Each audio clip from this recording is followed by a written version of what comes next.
to the Lents Neighborhood Livability Association. Sharon? Thank you. She does everything. I just share with us. I'll bring the meeting to order if that's possible.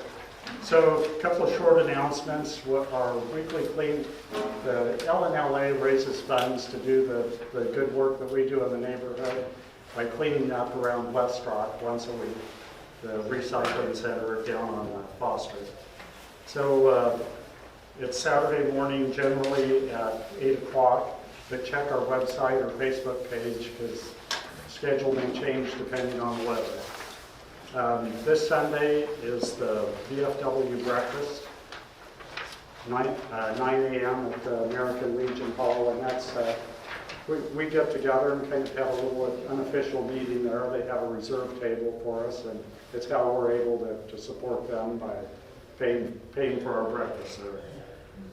And so without further ado, Sharon Meieran, Multnomah County Commissioner, can take over. She'll talk to us and then we can ask questions as you will.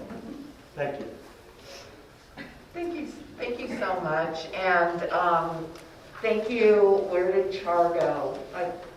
Very good. Right in front of me. Down. I know, I don't recognize you with your mouth down. But I'm one of the Multnomah County Commissioners. I actually represent District 1, which is the county west of the Willamette River and inner southeast out to Cesar Chavez. But I consider all of the county it is my home. And the issues that we are talking about are pervasive, and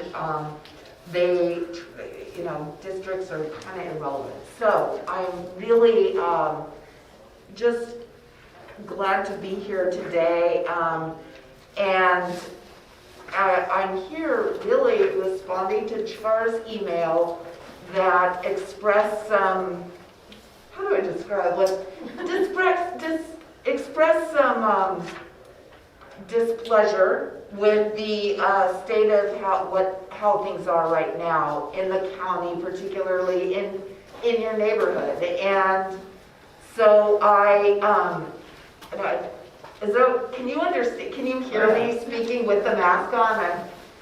You can take it down if you want. It would be better without a mask. Okay, We're I'm fine going without to stand back.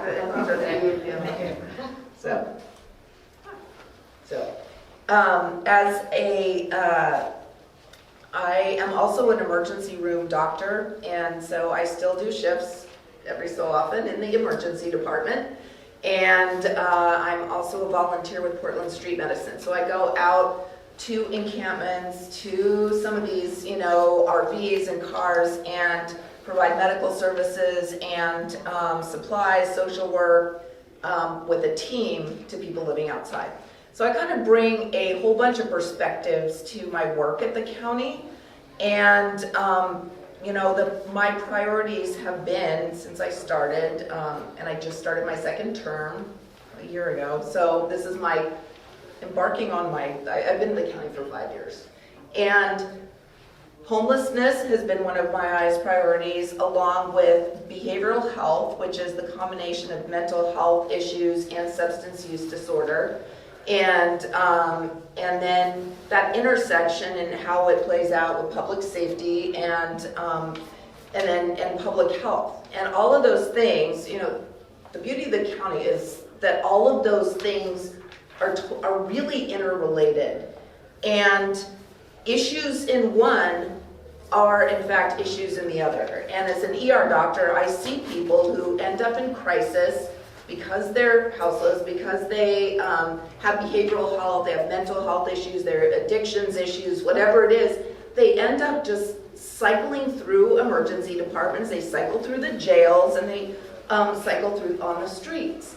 And we're not doing the things that might be able to change that trajectory and do something, and rather we see the problem sort of worsening. I don't think it's like a matter of opinion. The situation is objectively much worse. It didn't start with COVID. I think there's some people out there kind of saying, oh, COVID, and we couldn't do anything, but it was really bad before COVID. It was at crisis levels, I felt, before COVID. And then with COVID and maybe not the ideal response to people living outside, it exploded. So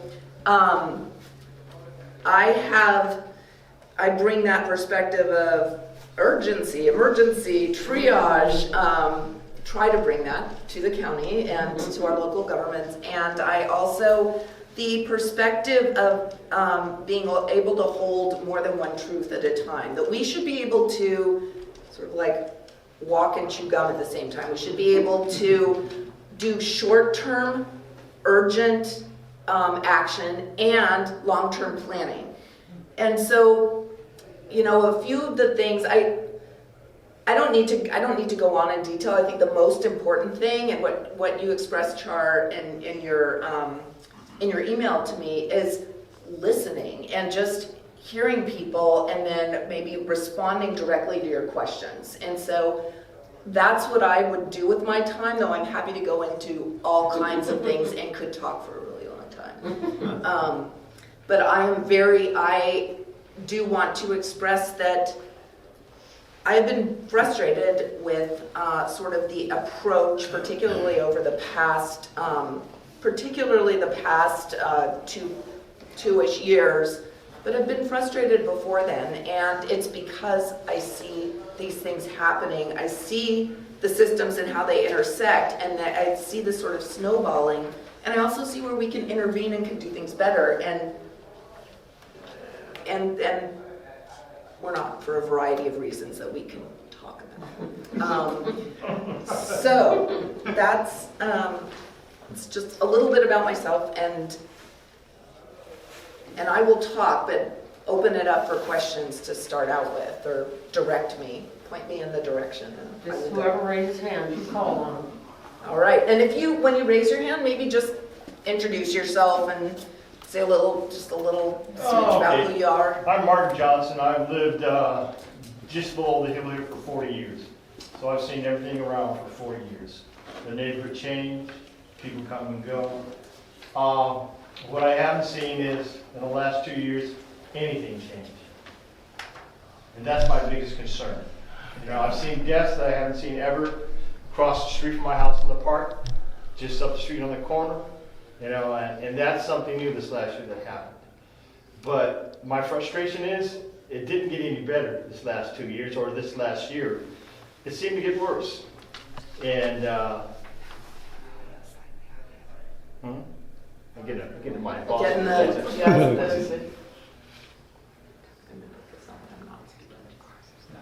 Yeah, well, yeah, that's true. She's telling me when you talk about the homeless, ours hasn't got any smaller. It's even bigger. It's still there, and it's changed.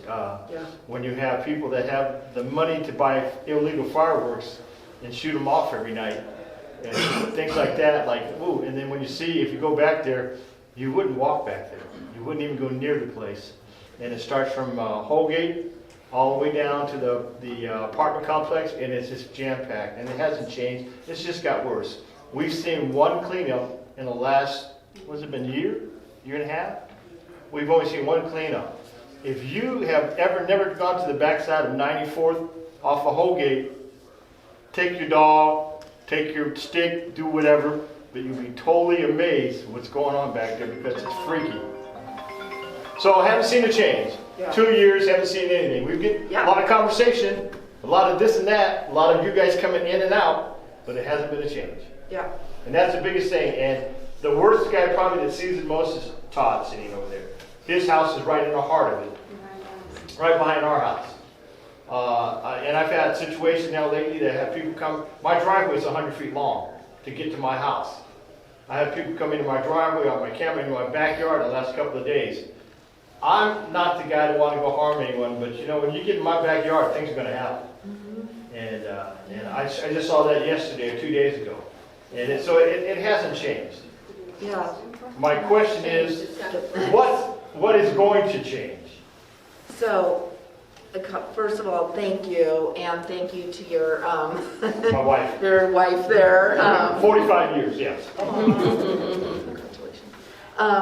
And before I forget, I want to point out that Tabitha is from my office, and if you do any communication, she's in the back. She has a red thing on, cape thing. And if you want to give her your name or have questions, or if for some reason I don't answer your questions or don't get to you or don't have time, connect with Tabitha and I will get back to you. But so no, the change that we have seen over the past couple of years has definitely been for the worse. And we had not, this is one of the things that is difficult too, is we engage to count people. You know, you said the problem is worse, there's more people, and it's more severe. Like what people are going through, I mean, all of us who are housed, you know, if we were all housed, but I'm kind of at my wit's end, and it's hard. And then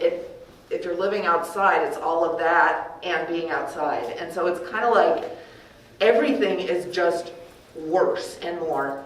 And we have not counted the number of people living outside for 3 years, which is shameful. And the way that we typically count people, it's called a point-in-time count. It's a snapshot. Every 2 years it had been. We were going to start doing it every year.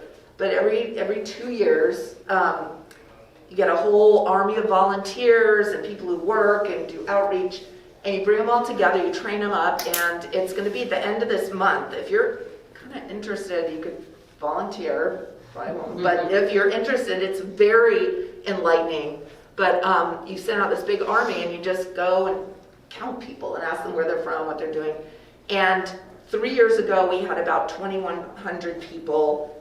It's an undercount, notoriously. It's inaccurate and an undercount. But we had 2,100 people living outside. And yeah, in answer to your question, do you think it's more or less? I would say it's probably, it might even have tripled. Well, the difference is now is that you might have saw a little camp with maybe one person in it. Now you see a city with giant camps, giant tents. You know there's a dozen people in them, And there's, if you were to go down there right now, you're going to see some of the biggest tents you've ever seen down there on 94th, because it's like unbelievable. You can barely get through a car through the road, because it's also on the roads going down on 94th there too. With people would have says no parking, no camping for less, and they still keep coming, still keep going. And they go through our yards and our garbage cans like everybody else. And still Cadillac converters whenever they can find one that's sitting out to do it. So it's been happening. Yeah. Other things so I think there are so many things that I want to say in response to that. But where I think that what has happened, there are a couple of different things that have been a problem. The first is that with COVID, like there's been a whole statement of, the city says, oh, public health has told us that we can't disrupt campsites, and then public health says, no, we didn't say exactly that, and there's always this accusation across the river, what have you, but the reality is nothing happens. As a doctor, as someone who's done public health a long time, community health, there is so much we should have done that was different, that was not letting camps grow to the size that you're talking about. So you didn't do it. We are at this point now. And so what do we do? What I think part of the problem is, one of the biggest parts, is that there's a mindset that we need to do long-term permanent housing for people. Like the solution to homelessness is housing. It's permanent housing. It took us decades to get into this situation. It's going to take a very long time to get out. So if you just kind of accept that at face value, then it's like, but wait a second, but what about now? What about a year from now when no one's going to be? What about 2 years from now, because we can't possibly house everyone? It's like, no, everything that you spend now doesn't go to permanent housing, so we need to maintain that. And that is a huge tension that shouldn't exist, because it's that walking and chew gum, because we need to do both. But sort of the people making the decisions in this, and I am one person on a council of 5, it's majority votes. The city is 5 people who vote on these things as well. There's an advisory board that I sit on that is vast majority people who are involved in the system that are, doing some of the work and are supported by the system. And that's who's kind of advising a lot of these policies. And so being out there and saying we should do something maybe differently because this isn't working it just hasn't landed. So we end up with this situation that's getting worse and worse. We're talking about, we're supposed to be working together, and instead, we do at the county, we do public health and mental health. At the city, they do trash pickup, and they do homeless camping and urban, cleanup and impact reduction. And then they're not doing it together. Then the city says, we're going to do a few safe rest villages, which is going to be a drop in the bucket. Yes. So like everything in life for people in real life runs in cycles. Whatever happens here comes around again. Even if something new you don't understand, they bring it back, it comes around. That's how it is in business. That's how it is when you work for a big company. The same principle is happening with us, with you. You say one thing, and we hear it, it goes around, we hear it again, it goes around, but yet there's no change over it. That's right, what we say. well that's what I'm saying. Yes, I don't understand, but that's what I'm saying. It's just a simple little cycle. If you hear it the first time and it comes around, it's just got to come right back around until something happens. We haven't seen it and something happen. And what I think everybody wants in here is what you're trying to say, something happening. Yes. Because that's the biggest thing there is something happening. That's exactly, and I put forth, last year I put out a plan for something to happen, because I'm going to tell you what I don't want to see happen, and I'll tell you my plan for what should happen, then I'll answer the question, okay? So, working in the ER, like I said, I see people cycling through jails and streets and all of that. They're the same people. They come back over and over because the places they're going in crisis are super expensive, but they're really bad at solving any of the issues that are really keeping people on the streets. So, and with camping, the urban cleanup, we spend millions and millions of dollars. I consider it like rearranging deck chairs on the Titanic, because I know it's rough, but you move, you spend all this money, we kick people out. Like, the impact is to kick people out, whatever it is, kind of often take their stuff, and then they go 3 blocks away, put the stuff there, and then they're back. It doesn't solve anything, because they even come back to the place they were. So it doesn't help people living there. It doesn't help people living outside there. So what can we do differently in that? And then taking to jail. What happens if you take someone to jail and the real issue is a mental health issue, which it very often is, or a drug issue. Like, you go to jail, people are psychotic. They don't even know why they're in jail. They don't get it. They're there for a few days, and then they're out, and they go back, and they're in the same place. So we've just spent the time in jail. So we need a system we need the place, the police, or alternative, whoever. We need the place.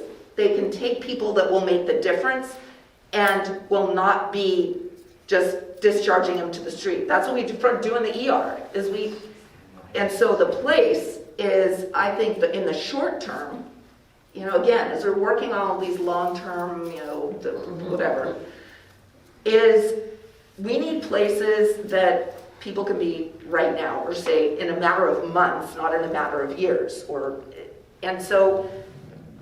And to do that, we need a bunch of different approaches, because we don't have enough indoor shelter for people to go to. We just don't, and we can't, and we won't, and it's too expensive, and a lot of people don't want to go into them for valid reasons. People get beat up, women get assaulted, their meds are stolen, etc. So people aren't adverse to leaving the streets that they're on. Like, just give me the place to go.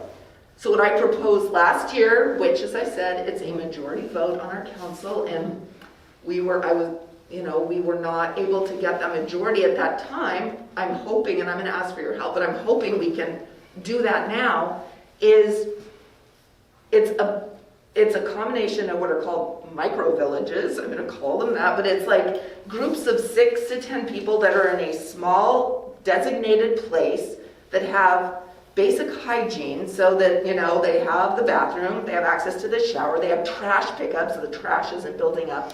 And those are, we're all in it together, so each neighborhood might have a couple of those throughout the city and the county. And so they're dispersed, they're small, you're not finding a city block people have to be on. People are safer and healthier there. You don't have like rats scurrying around the street.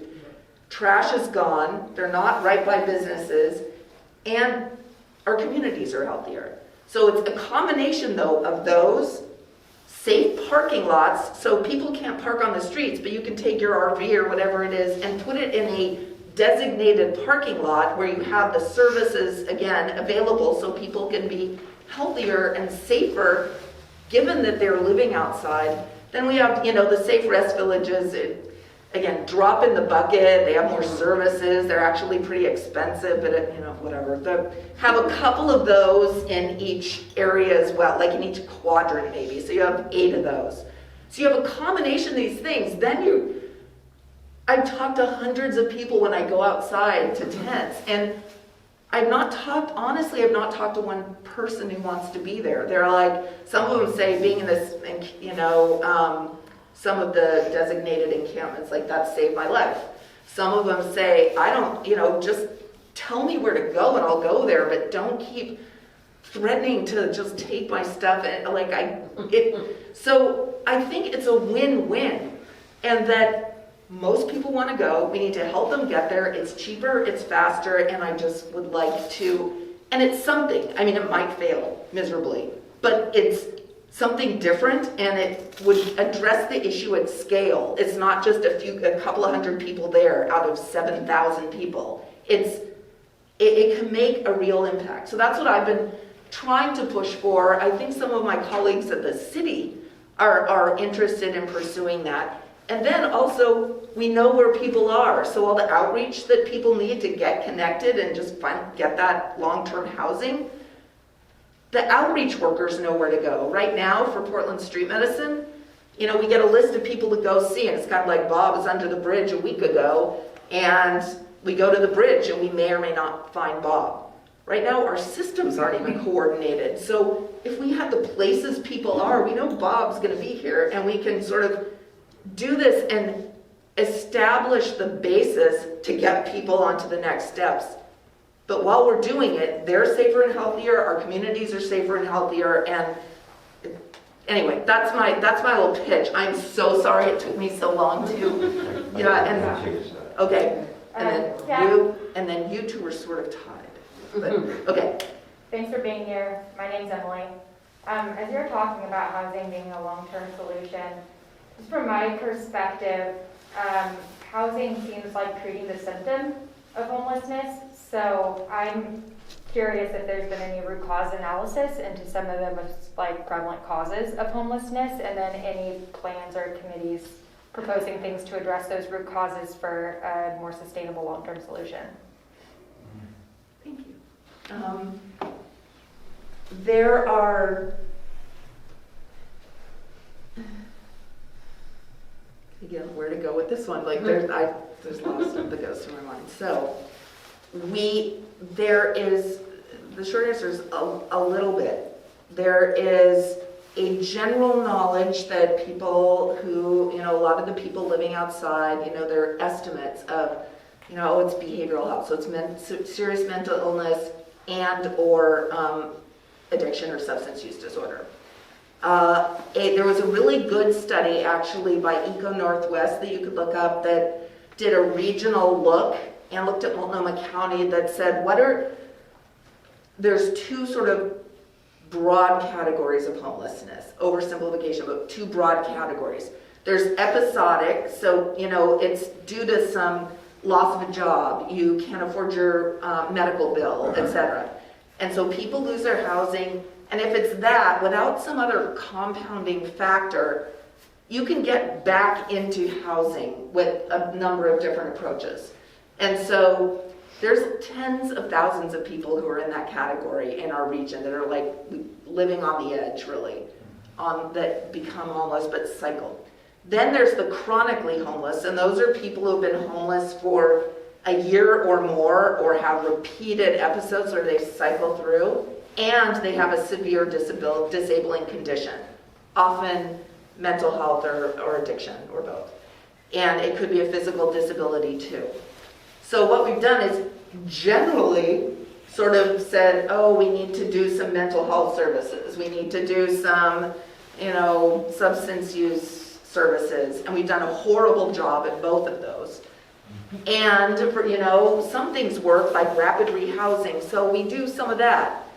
But there hasn't been like that, first of all, account. And this is a best practice. This is something I've been saying we should be doing. It's called a by name count. We aren't like Los Angeles, where there's 70,000 people literally living on the streets outside. We have our 7,000. But we can know who those people are. And we can then, and only until we know who they are and what they need, can we respond to those needs. And so that's something we need to be doing. I mean, this is something we need to be doing now. We're doing another point in time count. We need the by name count. And so that's the kind of thing to request. And then when we have that information, we can do the meaningful analysis. The other area that I find frustrating sometimes is our Domicile Unknown report. And that's our report of how many people died while living outside and unsheltered on our streets. Also, a significant undercount. Right now, methamphetamine is like the biggest, is just a scourge. We know that we need to be investing in doing something about methamphetamine, preventing, treating, like a whole area of things. But we just kind of do this list of the people who died, some of the reasons, and then we just are like, oh, and it's going to be worse next year. We kind of know that's going to happen. And then we wait till next year, and then we have like a solemn, memorial for people, and it's like, oh, it's so awful. And we all tweet, and we're like, oh, this is so sad. And meanwhile, we don't do the root cause analysis that you're talking about, that like we take a couple of case studies and go through it in depth and say, okay, with a group, to say, where do we intervene? Like, what are the things that would have changed this person's trajectory, and how do we systematize that? And so, again, that's a thing that I will be asking for again in our budget that we fund, because we need to be able to do that, or else we'll never get off the treadmill. So, and yeah, if you have, good. And I think I was next. okay, sure. What I had was, can I take this off for a second? Yes, absolutely. I work in Yeah. Vancouver for a property management company, and we manage several of the buildings for homeless over there, brand new buildings that VHA and Vancouver built. Yeah. Okay, we get in there, and it's almost like a homeless camp inside the building. I mean, a lot of people, just a brand new building, and they got stoves, refrigerators, like an apartment, Yeah. and they destroy things. And then what you need is, because there's 30 people residents, well, you might have 90 or 100 people living there at any given night. And the only way to control that is to have 24-hour security. And VHA said they can't afford it. So it keeps escalating and getting worse and worse. And it kind of breaks my heart. You give them a brand new room, and it's just like homeless camp, stuff rolling out the door. They defecate on the stairwells. Yep. All kinds of things that I can tell you stories for all night. But, unless, the only answer, I think, even with the small buildings, you're going to have the same problem there, unless you have security. Because, say, 6 people live in it, you're going to have 20 people living in a building. Yeah. Well, I'm not talking buildings. I'm not saying I know, buildings, but talking little housing things. like or little. But you're still going to have, whatever they're set up for 2 people, you might have 4 or 5 or 6 people living in it. Yeah. No, I think And- that's exactly right. They would need to be. But you'd know where they are, and you could like regularly go by and have. There's some practices, talking to people who've done a lot of this work, that that aren't on any of these committees, that aren't. You already have the problem in your Section 8. You know there's more than just the people living in your section 8. Oh, Absolutely, it's like, you know that already, it's been that way for years. Yep. That you have, when you don't have a man in the house with a husband, somebody's gonna be in there, there's gonna be 5 or 6 people living in that section 8 zone. There's, yes, one giant problem at a time. So that's for the outside, like in that, yes, that is all. Hardly a day went by that the police, the ambulance, or the fire department, sometimes all three, not a day went by when some of them didn't have to. And then we had like 3 fires in one building. The fire. So if you have a fire on the 3rd floor, Yeah. then you have water damage all the way to the 1st floor. And they spent like, I forget what it was. It was a tremendous amount of money. Just to yeah. repair the building 3 times. I've heard this from a lot of the houses, and that I don't know is, if you've talked to anybody over there or not, but they've been doing it for a while, so. yeah, I I'm will. just a janitor there, so. So you- But I'm out in the hallways and I see these things happen where the manager might not, Yeah, exactly. And the workers you're talking about for people, I know a lot of the workers too, because they work in the same building. And this one lady told me she had 150 clients. And there's no way one person came up with all that. No. So So that's part of the problem it's too. a huge part of the problem. Okay. Thank Okay. you. Thank you. Sure. My name's Gary Sargent. I own Sargent's Motorsports. I've been here since the 80s as a business in Fosterville. I like this gentleman and his wife here. We've seen a lot of changes. The thought that is continually just this circle of doing the same thing over and over again. And there was an article that's written by Eric Fruits, PhD. I read it. Yeah. Okay. He thinks that he has facts to back it up, that the county and the city have it entirely wrong. Yes. And with this homeless, it's not about housing, it's the drugs. Yeah. It's the absolute drugs. Yeah. And,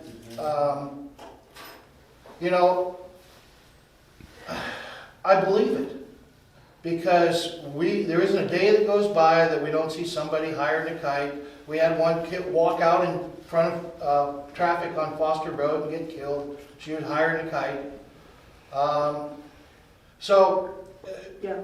Trying to redo the thing, I applaud the county commissioners. We got, all females. I'd like to think that, my wife is a very smart individual. All the women that I know are very smart. And I think that, they're good leaders. But if they follow the footsteps of people that are before them and can continually keep doing it, and that's what all these folks are here tonight for, we want change. We don't want the same old thing, millions of dollars. Your chair announced that she put out, it was her big thing, $38 million to the homeless thing. Yes. Right? $38 million. Okay, that's money out of our pockets. Okay, now I go to Home Depot. Guess what? 2 carts go rolling by. Now I got to pay more for tools that I need because they've got high theft and their employees have been instructed, don't touch them. Yes. We're at Ross. My wife and I are standing there. Person rolls out with a whole shopping cart full of clothes. It's on and on and on. So if you don't have any standards, now the standards are the laws that we all live by. Every one of us would not walk into a store and walk out of a store and not pay for it. Accountability. Okay? Accountability, okay? So, And consequences. right, enforcement. You cannot, if you don't enforce that standard, you have no enforcement. If you don't have a standard, you don't have any enforcement. You don't have any enforcement, you can't have the standard. So, the drug issue is the prime target. It's not housing. These people do not want the help that we're taxpayers are paying for, the mental health. They don't want it. They want to live their life, pile their garbage. The city of Portland is the worst neighbor I have ever seen. We got a $28 million, I lobbied for 10 years for a $28 million project down here to keep the flooding from putting my business 4 feet underwater. Okay? Finally got it done. Guess what? It turned into the biggest homeless camp there is, and the garbage is still there. And here is a $28 million project that federal money, taxpayer money paid for from the federal government, county and city all put money in to get that project done. And they moved out 13 families. Okay? So Right now, if you drive down Foster, you can just go down over the hill and just drive either way. Here's the welcome to the Lents floodplain deal, you know, little placards there. And there's piles of garbage like you wouldn't believe. They just burnt down another trailer the other night, okay? So it's terrible. I've got 4, I prosecute the thieves that try to steal from me. We have the most secure system that money will buy. We catch them. And the police respond because they know we will prosecute. Okay? I've got one case that's been now 3 years that the district attorney has not prosecuted. 3 years. You know, that hasn't happened. But now I've got another problem. Okay? Now I don't care whether anybody smokes marijuana or whatever. That's their own thing. But I got a marijuana shop right next door to me. Okay? Opened up. I have no idea what they're doing during the day. But the fumes that are coming from this building fills my dealership. Now I've got employees that are claiming they're sick. Oh. They're getting sick from the smell of skunk. Okay? That's a, Okay, they're getting sick. Now we're going to shift gears here because I got the floor. They're getting sick. And my employees, I mean, COVID has taken out some of my employees, and luckily they came back healthy. But this is ridiculous. So I called the OLCC, which the state gave them permission to oversee this. Okay? They tell me that I've got to call the county nuisance. So I call the county nuisance deal. And I got this recording, leave a message. Sorry, but due to COVID and, you know, extreme number of phone calls, leave a message, okay? Nothing. And this has gone on now, and now we've got their employees are coming out and smoking right on the property while they're working, smoking their marijuana, okay? Like I said, I don't care if anybody smokes or not here. That's your own prerogative, you know, and I really don't. I look at it, you know, that the OLC cashed in on it because they were losing money because the drunk drivers were not getting drunk anymore because they've done such a good job with Don't Drink and Drive. So they got involved with the OLCC, took over the marijuana. But I need help with this because I've got employees that are now saying, geez, I got to take my sick day. Well, the county says, or the city, excuse me, says that they get paid sick days. Yeah. Okay? So now I'm getting hit in the rear with having to, and I don't mind paying my employees, I love them dearly. They've worked for me, many of them for over 30 some years. But when they start being sick and I can't stop it and get some attention for this, I need help. That is actually, it's rare that I hear things that I've literally never heard before. this is something I can address directly. So There is no enforcement from the OLCC. They've told me that we have Can't to deal leave with it up that. to the county. But the So I got county- this. Yeah, well, yes, Yeah. you do. So I will- need pressure there. Yeah. Then I would love to see this, somehow, Lents is the bastard stepchild, excuse my language, ladies, but we are the bastard stepchilds to the city of Portland. Oh, amen, that's true. Okay? That's how you feel. Yeah, we're not only getting the homeless pushed to us, but there is no police enforcement, and I love the police officers. Their arms are tied. Yes. Okay, this morning, I'll give you a perfect example. This morning I showed up to work at 8:45, 102nd and Foster Road. Got a gal in 102nd. She's dancing around. She's in the street. So I tell her, get out of the street. She's dancing. She's bouncing off cars going by her, doing this stuff. Next thing you know, she's now on Foster Road, on the sidewalk, on the north side, right in front of my business, doing cartwheels. Next thing you know, she's face plant. I called 911 because I thought she was seriously hurt. Okay? The 911 operator, just the tone of her voice when I was, yeah, we'll get somebody out there. Okay? Now the rapid street response took them an hour and a half to respond. to my business. The gal laid there, and I got off 911 after I heard every language that could be on 911 to tell me that it's 911. But I want to share a trick with you all. If you call 911 and then hang up, they'll call you right back. Oh, yeah. Oh my God. I did not know that. I did not know that. Okay, so I've shared that trick. Yes, and I do want to get to a couple of other. Sure, absolutely. Yeah. Absolutely. And But, Capta will get your information, so, but. all right, thank you. Yeah, but finish it. Oh, I'm Please. sorry. Yeah. So, she's laying there. I go out to see if I can help. She's on the other side of a cyclone fence. She jumps up like somebody just hit her with a cattle prod and an electric shock and took off running down the street.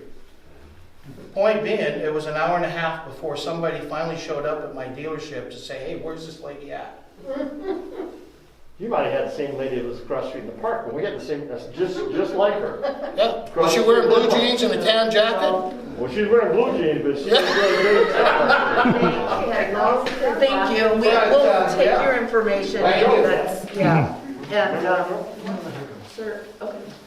My name is Neola Larson. I actually live in Reed, but I like the Lents people better. Several years ago, I had a friend who was hired by Clackamas County, way before COVID, Yeah. to go out and go into all these homeless camps, write down all their information, get a little history on them and all that. Spent about 6 months going through all these different places doing that. So she gets everything together, takes it in, and says, okay, here's all the information, what do we do now? Yeah. And they said, nothing, we just wanted to know how many there were. Is Multnomah County going to be the same way? I have a response that I'm not, Yeah. You're overwhelmed. if not, I mean, if not worse. I mean, I honestly, we're not getting the information. So our outreach is for the 7,000-ish people. We have, 20-ish outreach people. And we don't have that, you saw what happened with some of our housing vouchers with the audit of Home Forward and some of that information. So you're gonna So see your my time. question is this. Yeah. Of course, we see everything around us here that's on southeast side of Portland. And Todd made a point and told me something a week or so ago that we pay the highest taxes in the state of Oregon in southeast side. Do you guys know that? In Portland, we pay the highest property taxes in Portland, in southeast Portland. Mhm. By far, if you go to North Portland, Northeast Portland, you've got $900,000 $1 million homes that are paying half of what we're paying for property taxes. That's one example of inequity Huge. that's occurring in Lents and in southeast in general. Yes. That literally, we have one commissioner who's fabulous, who's taking this on, Commissioner Jayapal. That is we literally cannot do anything about it. It is not to do it literally is a state constitutional issue that we have such a structurally deficient system that all these inequities exist. We would have to do a constitutional amendment voted on by the people to change that. What we want is the services that we're paying the taxes. That That's is reasonable. That is something that we That's what he's trying to say. We got no services. Yeah. Okay, I sell a moped, okay, a little moped, and by the time Multnomah County gets their $156 of license fee tax, Yeah. the DMV collects for them. Then the DMV fees, and I sell a moped for $19.99. It costs them almost $500 to license it. On top of that, DMV fees, they require 4 years of license, 4 years of Multnomah County tax, and then we've got the privilege tax. Everybody know what that is? It's a privilege to own a vehicle in the state of Oregon. A lot of people don't know about that. So we go on and on and on. And then we got this road, this Foster Road between 122nd and the freeway that is unacceptable. Potholes, potholes, potholes. They were out the other day trying to repair potholes, and it's just ridiculous.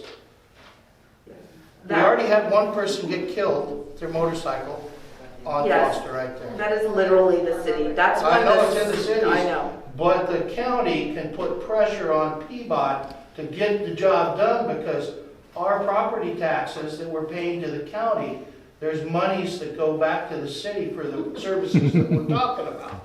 Okay.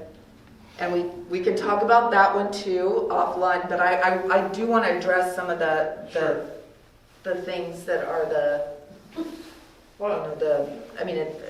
potholes actually are really important. Have you been and looked around what we have? Have you seen? Yes. So have you She been on drove up 94? here, right? Or up that, have you been on 94?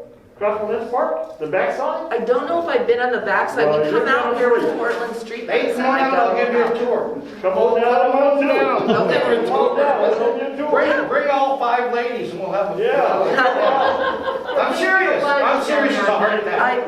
If you don't see it, you have blinders on and you don't see it, but this is what we're living with. Yeah, I totally agree. I have gone out many times with many people who have invited. Anyone who invites me to go, I will come. I will show up. Just So, go down Knapp Street and you'll find. Yep, and I think, did you want to speak though? Well, yeah, I've just been listening because everybody's bringing up all my points, they're great points. I'm really just sad and I want to cry. Yes. I mean, you sound like you are very reasonable, and I just wonder who's. I mean, I've got so many things to say, but who's standing in your way of progress? Because we don't have any progress. And who's in your way that we can help you, support you? Because this is ridiculous. I mean, it's nonstop chaos where I live, nonstop. Terrorists.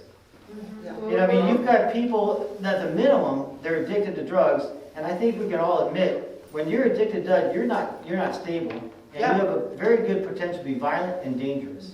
We've got side by side tents, all the way from Holgate to Schiller. Yeah. Probably 2,000 people right there. This is insane. Yes. And there's nobody that we can turn to blame, to hold accountable. It sounds like you're running into serious roadblocks. And you're the first person I can honestly say that's in a position, elected leader, that I think is listening to us. We haven't seen cares. it cleaned up, and our side back there, I've seen from 99 cleaned up 2 or 3 times. Every day, I go to the gym every day. When I walk out of the gym, I get in my car and I drive all over the place, just to see what's out there. And I see areas get cleaned up, but not over there in Lents, not back on 94, not the walkway, not on 205. We've seen it one time. Today was the first time in over a year and something. And we don't see any action. I've got campers being dropped off on my street. Nobody owns them. They're being dropped off by somebody. I've got tents, multiple tents being set up for people that are going to be arriving in the future. What's going on? Where are these trailers, campers, mobile homes? Where are they? What's going on? I mean, this is, like I said, this is insane. Yeah, I've never. That's another thing. So. And we get no response. The mayor says, contact the impact reduction team. I was on the phone for 5 minutes with the gal before she hung up with me because she said, I'm just a social worker. I can't help you. Sharon, can I say one thing? Yes, Char, and then we have 2 other people too. Okay, it's pretty quick. Yeah. Is there any way to get the Joint Office of Homeless Services audited? Because they're handing out millions to all these nonprofits. We don't even know who the nonprofits are, and get those audited. That would be my request. Yes, there is the auditor, and I've talked to the auditor about this very thing, and the auditor is going to be doing a more in-depth, the audit of the housing vouchers, like the tip of the iceberg, and she is going to be doing. So we would like to know who the nonprofits are this money goes to, because it's filtering down But, and we know that there are people getting awfully, I've got 2 brand new 4-runners that come to my neighborhood. Who the hell is paying for these? Yeah. We are. Yeah. We are. This is where our money's going, that I can see. Well, what I have believed that we need to have is, I mean, first of all, we don't have a plan that has sort of defined outcomes, so we know what we're trying to achieve. Then we're not collecting the data that can tell us whether we're, achieving it. And then we don't have, so we need the plan. First and foremost, we need the plan. Then we need the data. Then we need an advisory body that is effective. This is something happening now that I will get back to that you can weigh in on, and hopefully you will. And we need an accountability mechanism, and we need a public-facing dashboard that gives you both like the information that says, like a check, like if you had a checkbook, when I write to buy a pair of pants, I kind of like, I keep track of it, or I should. We have to keep track of our money. Yeah, and so just to see something simple like that breaks it down, that's not like in some other language that isn't speaking to the, that isn't just information that people can understand, that shows what it is. So those are things I've been pushing for. There's some information on my website. And I'm so sorry, it's okay. My name is Desiree. So it sounds like maybe some of the solution that you're advocating, at least in the short term, or maybe things that require less bureaucracy or committees, would be to kind of have individual citizens help volunteer for a count of folks so they can be documented, and to have sort of like smaller encampments kind of sanctioned in different neighborhoods so that people can be identified and know where they are, and etc. Did I accurately kind of hear that, or? Yeah, with a few caveats. Okay. So people are going to be living outside. We have 7,000 people. There's nowhere for them to go. Maybe 1,000 even you could house or do shelter or do some other thing. So 1,000. So we have 6,000, let's say. 5,000. Say 5,000. And so what is going to happen to them in the short term? They're living outside, they are on streets, they're in these places, they are not safe, they are not healthy, there's rats now, so all of this is happening, and so given that, public health has a term for it, it's harm reduction. Given that, where's a place that they can be safer and healthier, our communities can be safer and healthier, while we're doing the other work toward whatever it is.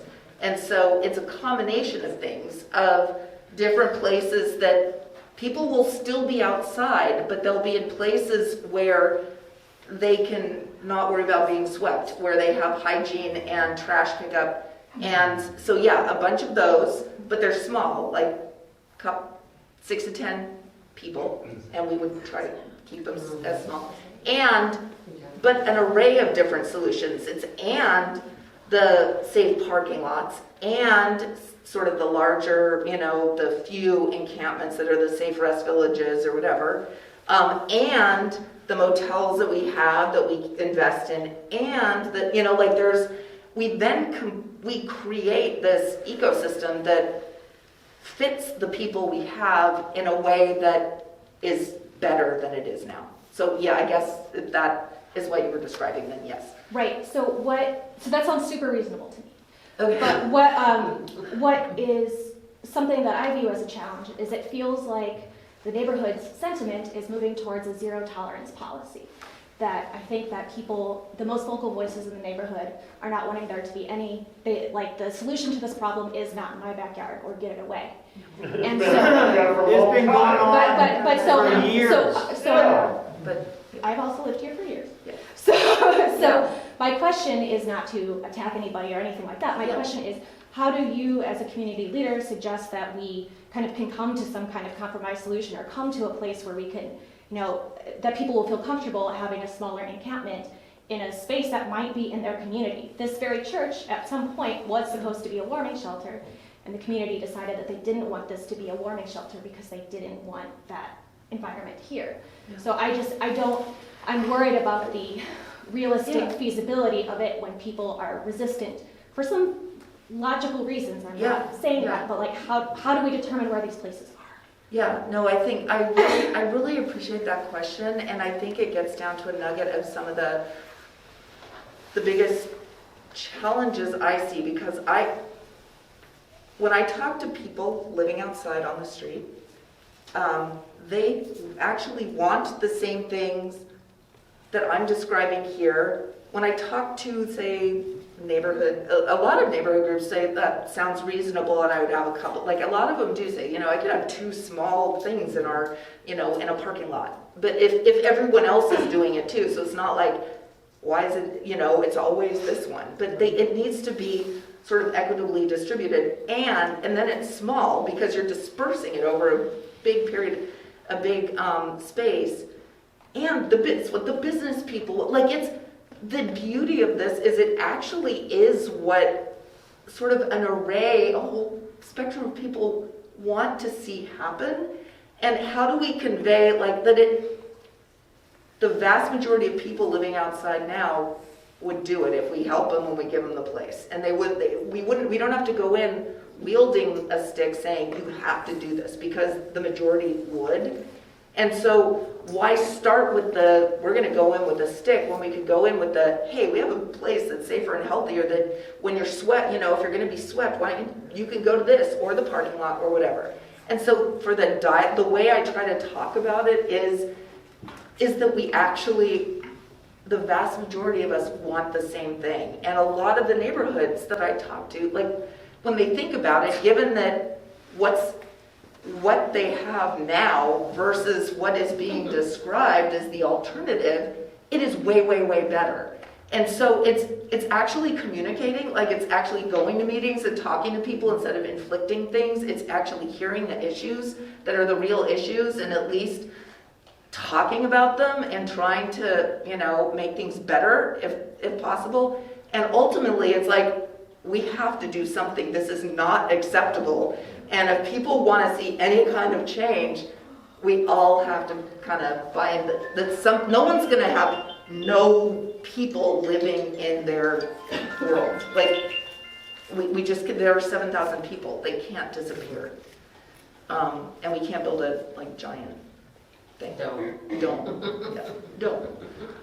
So you with the teeth on the mask. I think you had did you have a? Mary. Yes. I keep several things. I keep hearing you say, oh, they want housing, they want housing, they want housing. Nobody wants to live like that. No, I'm not saying nobody does. Some do. When you talk to somebody who says, oh, we gave them housing, they destroyed it. Mm-hmm. So on the other, yeah. We've heard about these pods that you're talking about, villages, safe rest, little houses. We've been hearing about this for a year. No one's talked about what I'm talking about, except me. This is not Dan. This is totally different from the things that Dan Ryan's talking. This is totally different from safe rest villages. This is different than from the villages you're hearing about. That's the problem, is the things that get the attention of the media or whatever, these Dan Ryan safe rest villages that are going to house, in these big city blocks. No, he's not talking big city blocks. He's talking 10 or less. No, Dan isn't, but someone may. But we've been hearing about it for a year, but they say, oh, we have a place, oh, darn, we can't do it there. Oh, we have a place, oh, darn, we can't do it there. Oh, we have, and they just keep, stringing us on. That's true. That's not this. It's totally different. I work with Dan. I'm on all the groups that are addressing this. What Dan Ryan has proposed, safe rest villages, you can go on his website, that's 6 villages, 7 maybe now. Mm-hmm. They're going to have about 50 people in each of them, and they're on sites that by and large are the size of a city block. We don't care however big or small you want, start doing it. Put a fence around them, give them services, But If you can get, something. I agree, that's what I'm saying we should do. And they're not, and it's not as easy as me saying it and it getting done. I need a board that will support that. You need support, yes. And I need the public and people to write and say, here's an idea, do this. So that the people, your commissioner, and I don't know if she's come to talk to you, is Jessica Vega Peterson. Mm-hmm. Yep. And so tell her you support this idea and you want her to vote for it when it comes up for a vote. Because she voted against it last year. I mean, I don't know. She wants affordable housing. She's on the affordable housing. Yeah. She wants to build apartment complex. We gave them, you heard what happens. Yeah. He's telling you firsthand. Yeah, Sharon knows. We gave them. She's saying that Commissioner Vega Peterson. Yeah, yes. she wants it. Jessica What I Vega want Peterson is different. we need. I have been the only one talking about methamphetamine and it's devastating. It causes psychosis. Yeah. It causes criminogenic behavior. Like that's where the vast majority of violent crime is related to so much to meth.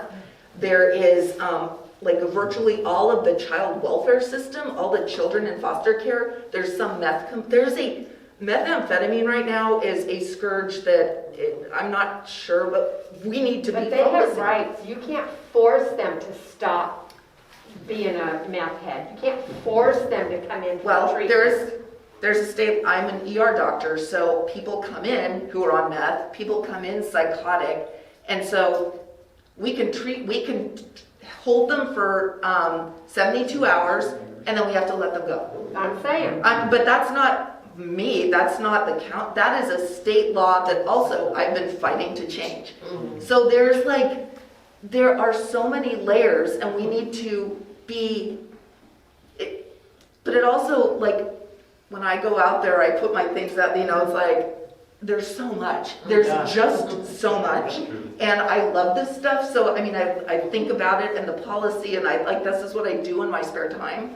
And as a doctor, I get it, and so, but people's eyes glaze over after the first, so I really appreciate you're all kind of actually speaking here. But it's camps and sweep them and make them move. How big a mountain of trash and filth and rats do you want to get?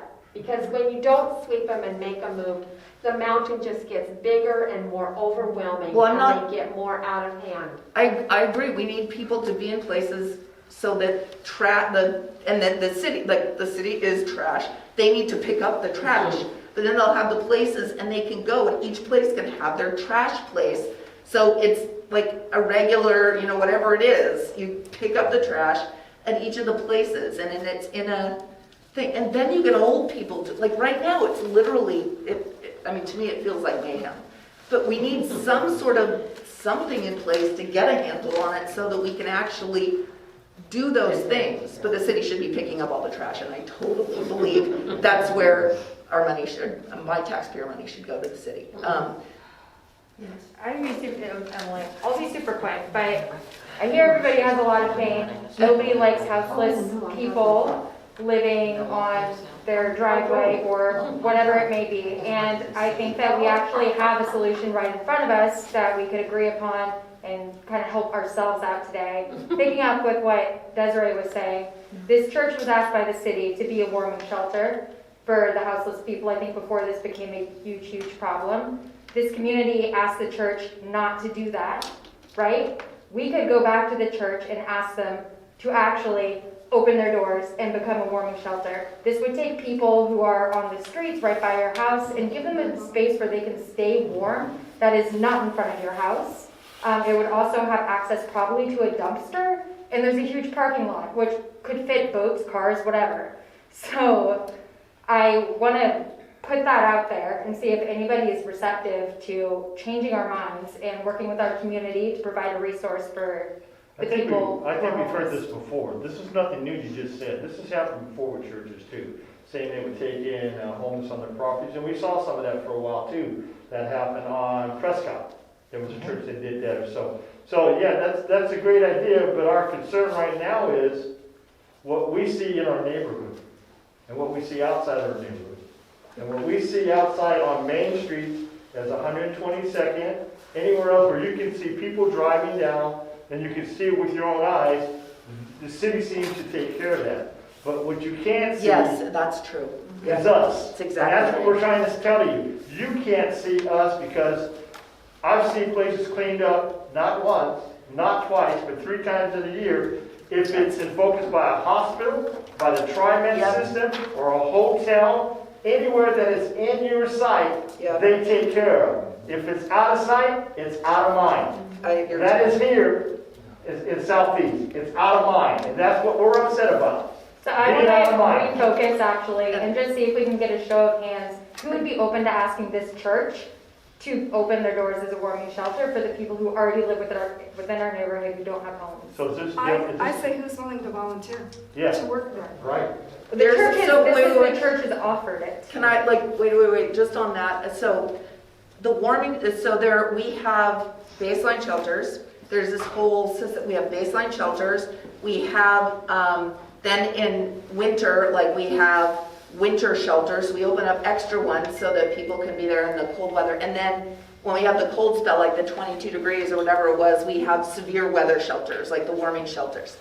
And at that point, when organizations or whatever say, we'll step up, the city, the county, they swarm in to help. And I volunteered at a couple of those shelters, and I was amazed by how well run they were. People were lining up outside, they came in, they just slept on the mats, they were by and large quiet, they got food, they got coffee, they got some clothing that they, and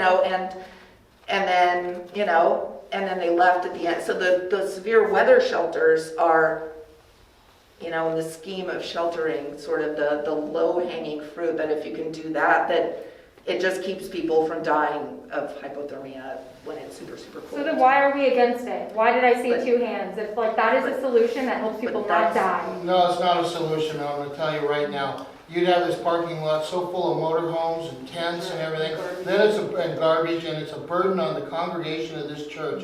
Now, I believe in church and helping thy neighbor, but these people don't want that help. What she's talking about is people lined up going into a county facility. It's right? it's churches. This Right, is okay. churches. This is the So a the whole bunch answer of to community centers.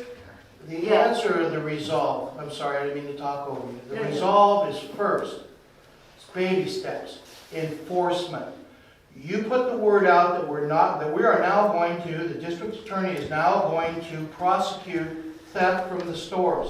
The drug addicts steal the stuff, put it on I go on Craigslist and I see the email, you gotta email them and they wanna meet you in another parking lot to sell these brand new stuff, right? So you prosecute there. Drugs, they can't buy their drugs.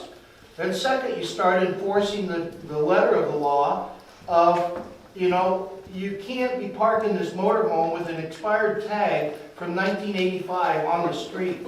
So I'm saying we should. want to help you. Now, here's what other municipalities are doing. They're funneling the people here to Portland and Multnomah County. Phoenix, Arizona, they've got a program, okay, it's against the law for vagrancy. You set your tent up. Now, you set your tent up in Multnomah County, I've been told you become a resident of Multnomah County. Absolutely. Is that true? Okay. You set your tent up down in Phoenix, Arizona, and they come and they tell you, we can give you 2 choices. We don't allow vagrancy because it's against the law. Now, we'll give you a choice. We have all these social services that the taxpayers are paying for, mental health, drug addiction, all that stuff, okay? Or we're going to take you to jail for 30 days. It's your choice, okay? So if they go to jail, and you're more experienced in this, they eventually sober up, and they want this help. But while they're high on drugs, they don't want any help. They want to live the way that they're living in So filth. just a couple of things on that, and then I think we're probably, and I, like I said, over time. and I'm so sorry, Aaron. No, we Those things appreciate runs- it, we appreciate it. But he's making a point. He's making a that great- you all So- need to hear. No. So what I'm gonna, We know what his story is, and you need to hear. Okay, so I'm if I can hearing- just finish, one moment. Okay, so my question to the police officer of 30 years in Phoenix, Arizona was, What happens to the guy that goes to jail for 30 days, gets out of jail, and sets up another tent? He said, well, this is what we do. We give them 3 choices. Either they go back to jail, we give them the social services they're asking for, or we're going to give them a bus ticket. And he said what's the craziest thing is they're asking to go to Portland and Seattle. So this thought that these people that are homeless are actual physical, once taxpayers of Multnomah or the city of Portland is a fantasy because they're mostly imported. They're here because they can get these services. And the facts are there about it. They can get the services. Then, here's the other thing. They can get the services here, and if they've got a driver's license with a Vancouver address, they can get on a TriMet bus and go across the river and get the Washington support. So they're right now, unbeknownst to you, I'm telling you stuff you don't know, because I know this, they're double dipping the system. So why should they take any help? And socks and food.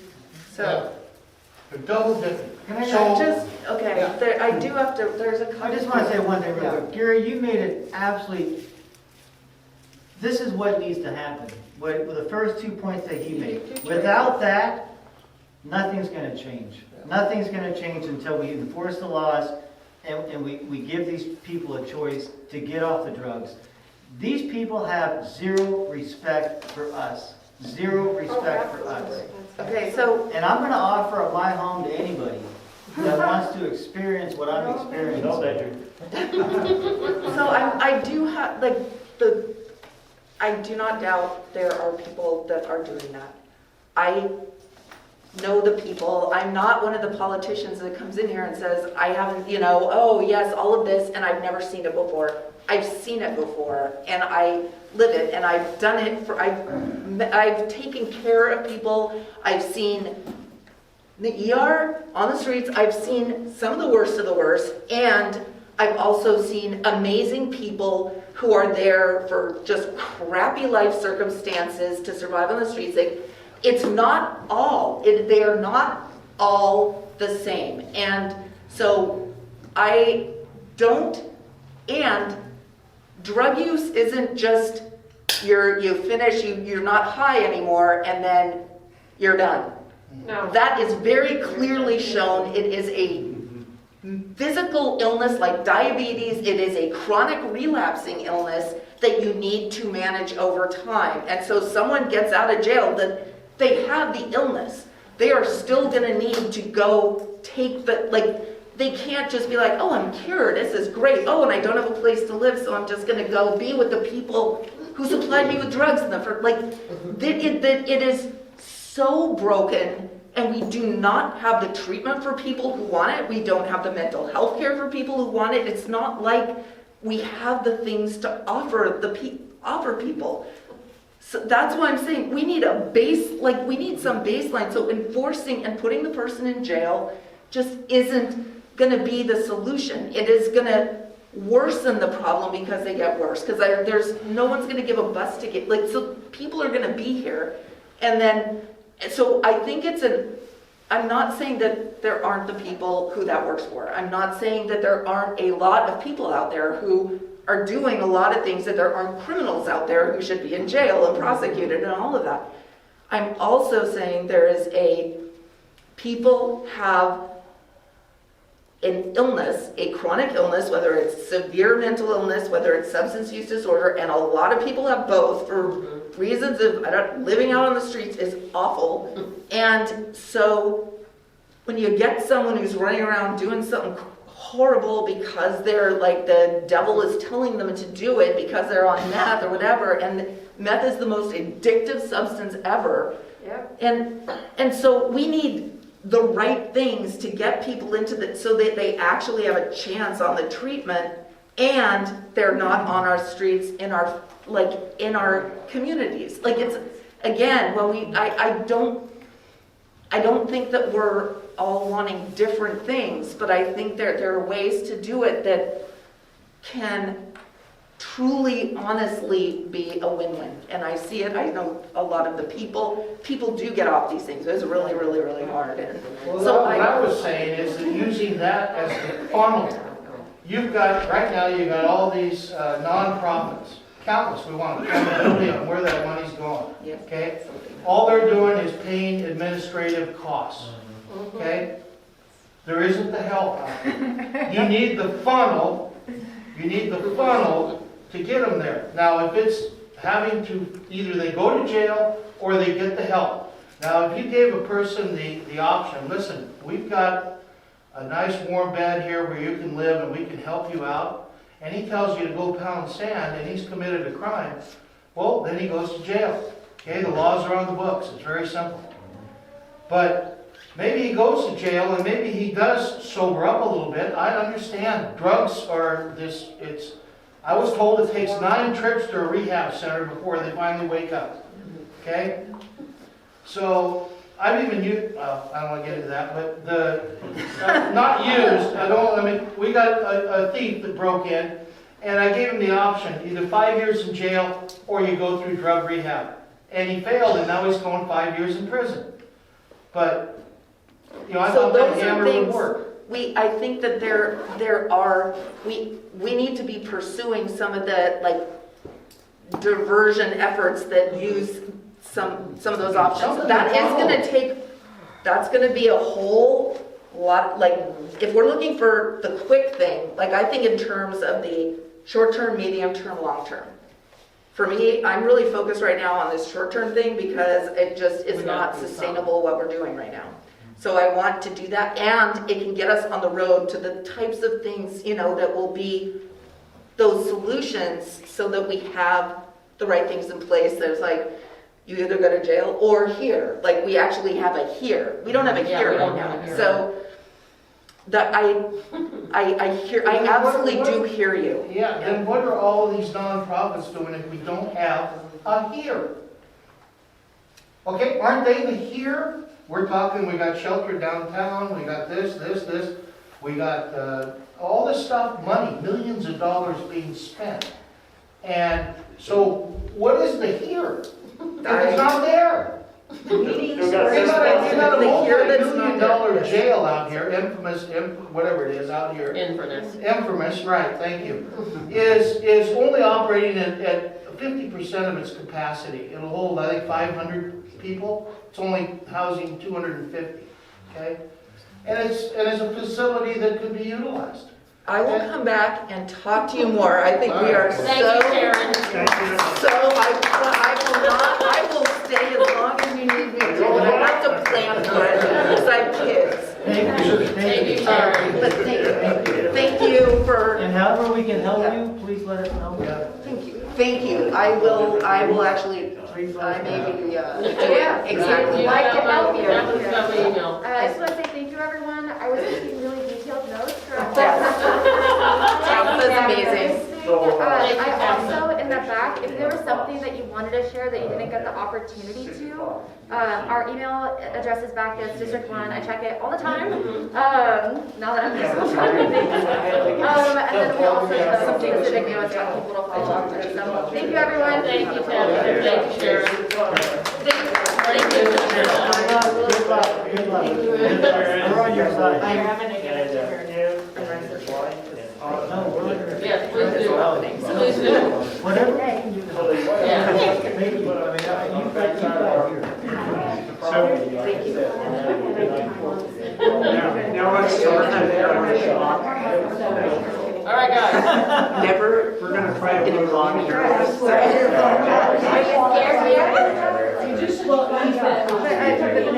Would you please give an ear to Sergeant Meieran Schmautz? He's our good here.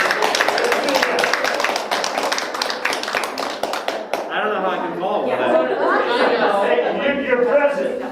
Good enough for us. I'm behind you guys. My name is Aaron Schmautz. I'm the president of the Portland Police Association. I've been in this role for 3 months. I've been a police officer in Portland for 17 years. My dad was a police officer for 30 years. I grew up by Rose City Park Golf Course. I did a bunch of time downtown. I was a district officer out here in East Precinct from 2009 to 2015. I think that East Portland is the most underrepresented part of Portland. I spent a lot of time in the Park Lane area, but the reality is that as soon as you get east of 82nd, the city forgets. And I my entire life was spent kind of outside of the downtown portion of Portland, and the reality is I see what you guys are dealing with. I saw it as a patrol officer, I saw it as a patrol sergeant. And the real difficulty is, I think, separating a lot of different issues. And Gary, I hear what you're saying, and I was just in Phoenix a month ago. And talking to the folks down there, I think that the real difficulty, Portland does have a lot of different issues we're facing. And I think the challenge is too is just trying to figure out how we solve some of these problems and address and name things differently. Criminal behavior is criminal behavior, and that needs to be addressed with accountability, the same as we talk about accountability in our culture and everything else. Drug addiction is drug addiction, at least your criminal behavior, but it is drug addiction, and mental health is mental health. And I've read a lot of books about people who are mentally ill being in jail, and it is really, really difficult. And we have a society that no longer has mental health hospitals. A lot of bad things happen in the mental health hospitals, and so I understand why some of that stuff ended. But we just have a lot of really complex problems, and we have to start somewhere.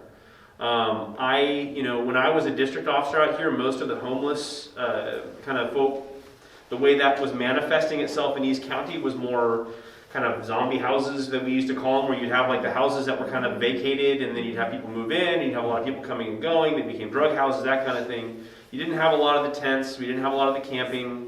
East of 82nd, it used to be, I remember I did ride-alongs with Charlie Hales when he was the mayor. We were going around East County all the way out to 174th and Powell. Most of the people that were homeless were living in abandoned houses.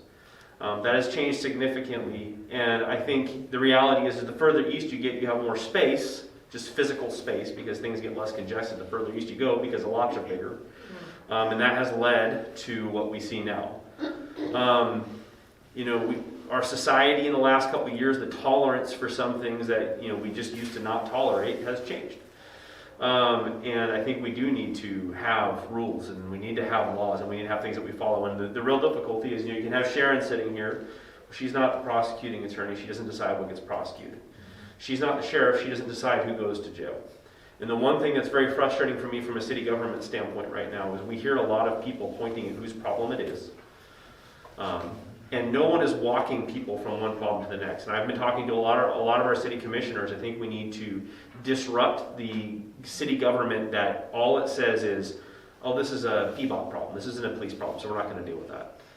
We need to break down all those barriers and have real conversations about what the problems are, what the causes are. And honestly, there's people here, and ma'am in the back, I don't remember your name, but your perspective is not invalid. Everyone has different perspectives, and I think it's important to have all these different conversations. And I think a lot of these solutions can be found by meeting a lot of these different ideas and bringing them together. And to be completely honest, I know your perspective was different than other people's, but I congratulate you for standing up and standing for what that is. And so again, we need to figure out how to solve a lot of these problems by addressing each of them individually and not having a city government that pushes people to other places in the city government where you have to start that conversation over. But for me, the biggest thing is, how does the PPA, how can my officers, how can our rank and file officers, and I agree with you, we have a 911 system that's bogged down, and the hang-up thing is a trick I'm going to remember. We don't have enough officers, and when we do respond, the reality is they have less time to spend on those calls. We've gotten away from, it used to be I would just do walking beats, and even in East Portland where you're walking blocks, we used to be able to walk around and go and know the shop owners, know who was dealing.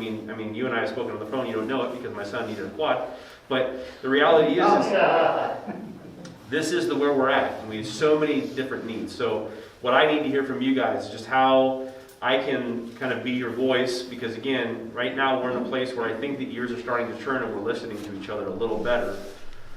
But specifically, how do we bring these problems, and again, how do we get enough people just like you, because again, these kind of grassroots, the people who are living in Portland, the people who are first-time crime victims, the people who are really starting to see the impact of some, I think, unfortunate decisions that were made. How do we bring those voices to the table so the only voices that are being heard aren't the ones who are shouting at city council meetings? So that's what I want to hear from you guys. How do we activate people like you? How do we bring more kind of just people who are experiencing Portland in a way that they don't want to experience it right now? How do we bring that to the table? But I'd love to answer any questions. I'd love to hear any thoughts. Mine's a two-part one. First of all, how many gangs are there in the Portland area? We don't know the answer to that anymore. So the thing is, we do have a significant gun violence problem. And actually, I think one of you mentioned that in the kind of situation with our houseless population, about 25% of our record-setting homicides last year were within the houseless community. They were, in tents or camps or other things. And that is a source of violence that we haven't historically experienced. And I think that there were a lot of things that happened. There will be books written eventually down the road about the last year, the last 18 months, and the things that happened there. We do not keep track of gangs anymore. There was a kind of movement maybe 3 or 4 years ago to move away from identifying specific gangs. We know that we have a gang violence problem in Portland. It's well worn. That is a truth. Like I said, my dad was a police officer in the early 80s, and we had the gangs then. In the 90s, homicides spiked as a result of gang violence, and we are there again right now. But as far as the names and the numbers of them, that is information that we don't have the ability to collect anymore. Well, a couple of years ago, you got rid of GET, which is the Gang Enforcement Team. The next month, the shootings exploded, which told me, and my ex-husband happened to be in that Portland officer for 25 years, and he was in GET for quite a few years. So I got stories from that. They knew who these people were. They knew where they lived. They knew where they hung out. They knew who the beefs were between. Why get rid of them, except maybe one Portland commissioner? It just exploded from that time on. So now I want to know what percentage of the shootings are gang related. So we've done a couple different, so again, specifically that are gang related, I can't answer that question because of the fact that we don't collect the data the way that we used to. But my understanding of the data that does exist is, again, about 50% of the homicides that happened last year had some nexus to what we would say historically were street gang type disputes, somewhere in that realm. And again, about 25% had something to do with kind of just this houseless nexus of kind of issues. And then the other 25% were other. I mean, how does that explain where they find hundreds spent casings? Well, that can't be the homeless people. Well, I mean, some are, but the shootings themselves that have that level of rounds going down range, that's new, and that, certainly those seem to be related to things that have what you're discussing. But again, we don't collect data anymore about specific names, and we're just starting our the FIT team, which is another acronym for ideas around responding to gun violence. It's been the gun violence response team, or we've had different names for it, and that's starting up in a few weeks here. How do you fight the problem if you're not keeping track of who's doing all of this? Well, that's why how do you focus on that's why that team is coming back again. And the reality is so the way that you deal with violence. So violence kind of has a kind of a ebb and flow to it.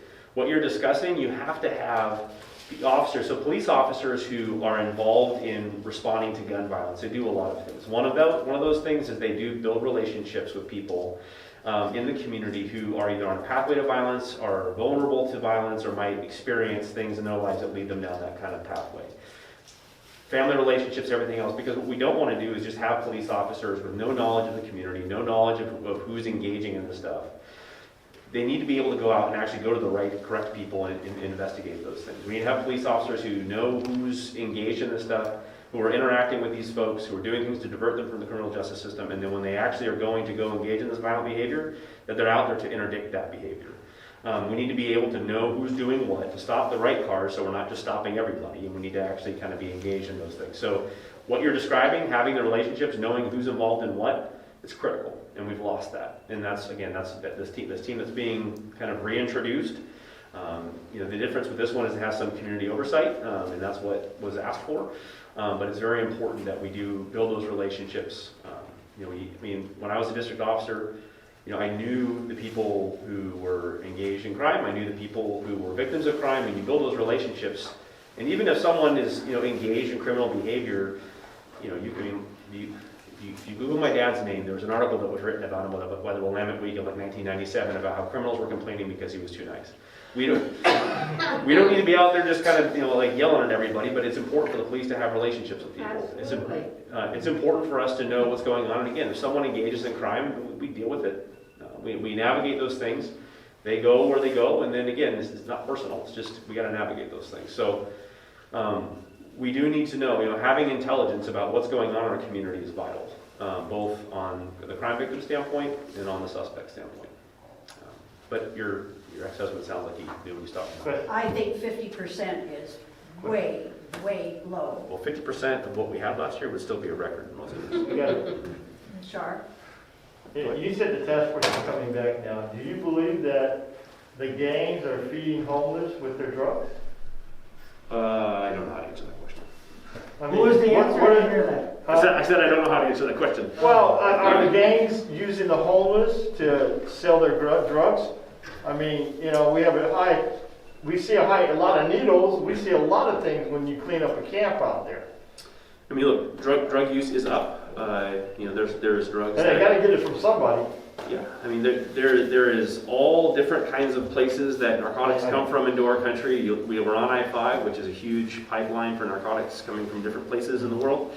Whether or not, again, the thing that's difficult about this just kind of gang conversation is, I mean, I don't know that you can point at one specific group or one of the other things to say this causes that or whatever else. I mean, there's a myriad of reasons. We have people who are addicted to drugs. I mean, you get into heroin and opiates. I mean, there are a lot of people who have sports injuries who get addicted to pain pills and then they become heroin addicts because those are easier to get. I was just under the idea that, I mean, what would be a stadium for them to sell would be the homeless. In other words, I mean, a lot of people use drugs. So. I know that already. Yeah, I know any about that. But I'm just saying is that we have so many around us still, drugs in this, gangs in this neighborhood. They try to profit off something. I'm just saying that. Now, when Sharon's talking about people who are in a houseless situation, I agree that mental health is a huge driver in that. We just don't have a lot of resources in this state for people who are suffering from mental illness. And a lot of people who are suffering from mental illness also medicate to deal with the kind of consequences of that mental illness with drugs. She mentioned gangs. I kept going like, what? You mean they thrive on weakness? People would get problems. So I don't know about that. Yeah. So how long will it be before we get more officers? So one big consequence of the last 18 months is not only did we lose some money in our budget for current positions, we also shuttered our entire recruitment program because we were unable to hire for a while. If you know anything about kind of city governments and bureaucracy, the one thing you really never should do in a civil service thing is freeze hiring because you are always 2 years behind where you are at. I was talking to our director of our dispatch unit today. There was a 25% increase in calls between 2019 and 2021. And the only way that he would have been able to staff properly is in 2019 to know that in 2021 there's going to be a 20 or 25% call increase. Because he would have had to hire everyone then to fix the problem now.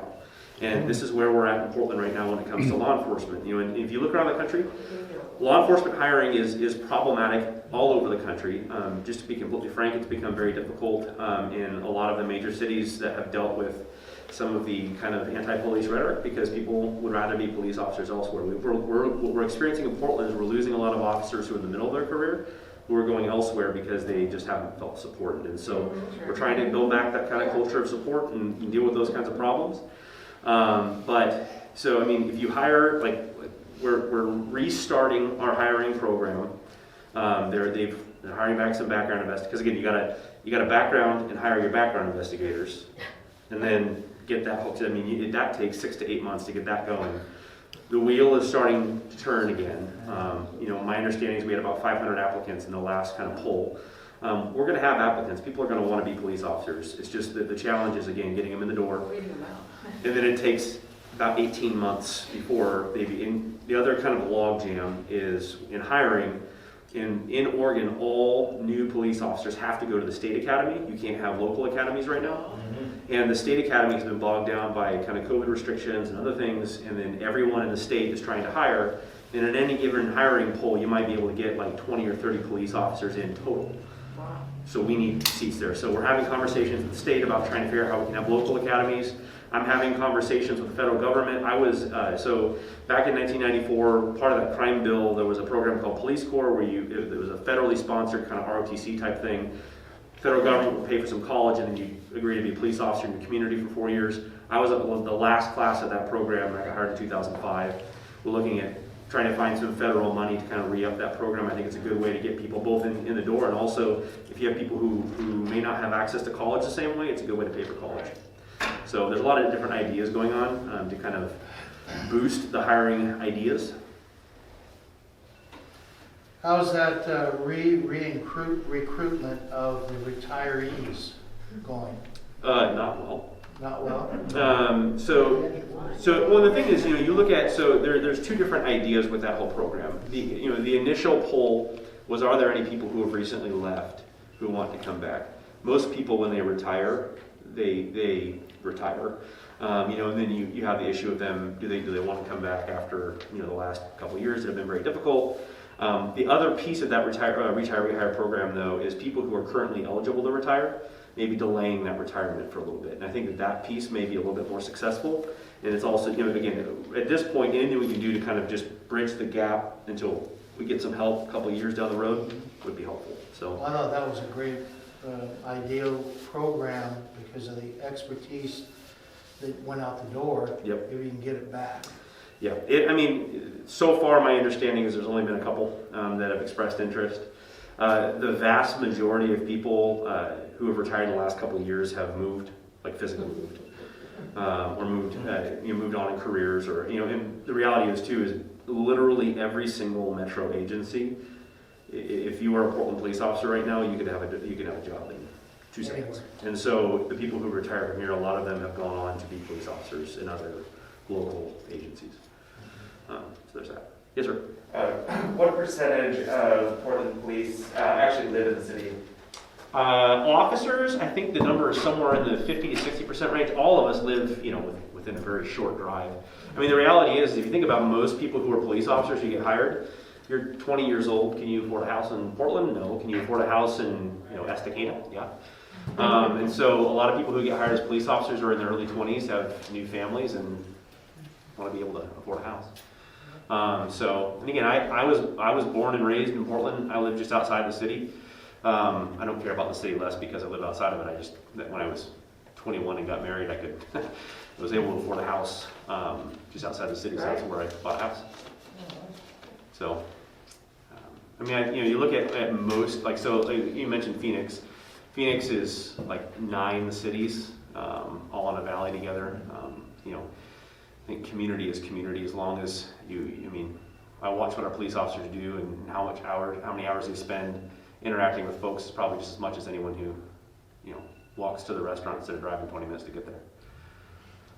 So, but I think that officers, like my folks, the people I represent, I think the number is somewhere around 50 to 60%. Okay. But if that's wrong, I don't stand by it because I'm not entirely I heard that number once and I think that's about it. Yes, sir? Was there an actual policy that was implemented to halt on hiring new officers? Or did that just naturally happen because of lack of interest? I don't understand the question. Was there something that actually happened with the city government that stopped or slowed hiring? So there was a hiring freeze in July of 2020. And do you know what the reason for that was? Hard to state. It was when there was the discussion about moving money from the police bureau elsewhere. It was a financial? Yes. Okay. Yeah. The part of that financial package that was pulled back, part of that was jobs, because when you pull money, when you're in a fiscal year and you pull money out like that, it has to come from somewhere. A lot of those jobs that were layoffs were non-sworns and sworn that were in the personnel division that were doing recruiting and retention, that kind of stuff. But there wasn't an actual reduction in funds in that specific department that would deal with hiring? No, the money came out of the personnel division. Yeah. So, and there was some full-time positions that were not filled. But that were pulled out of the budget. So the way the city budget works, you have authorized staffing, right?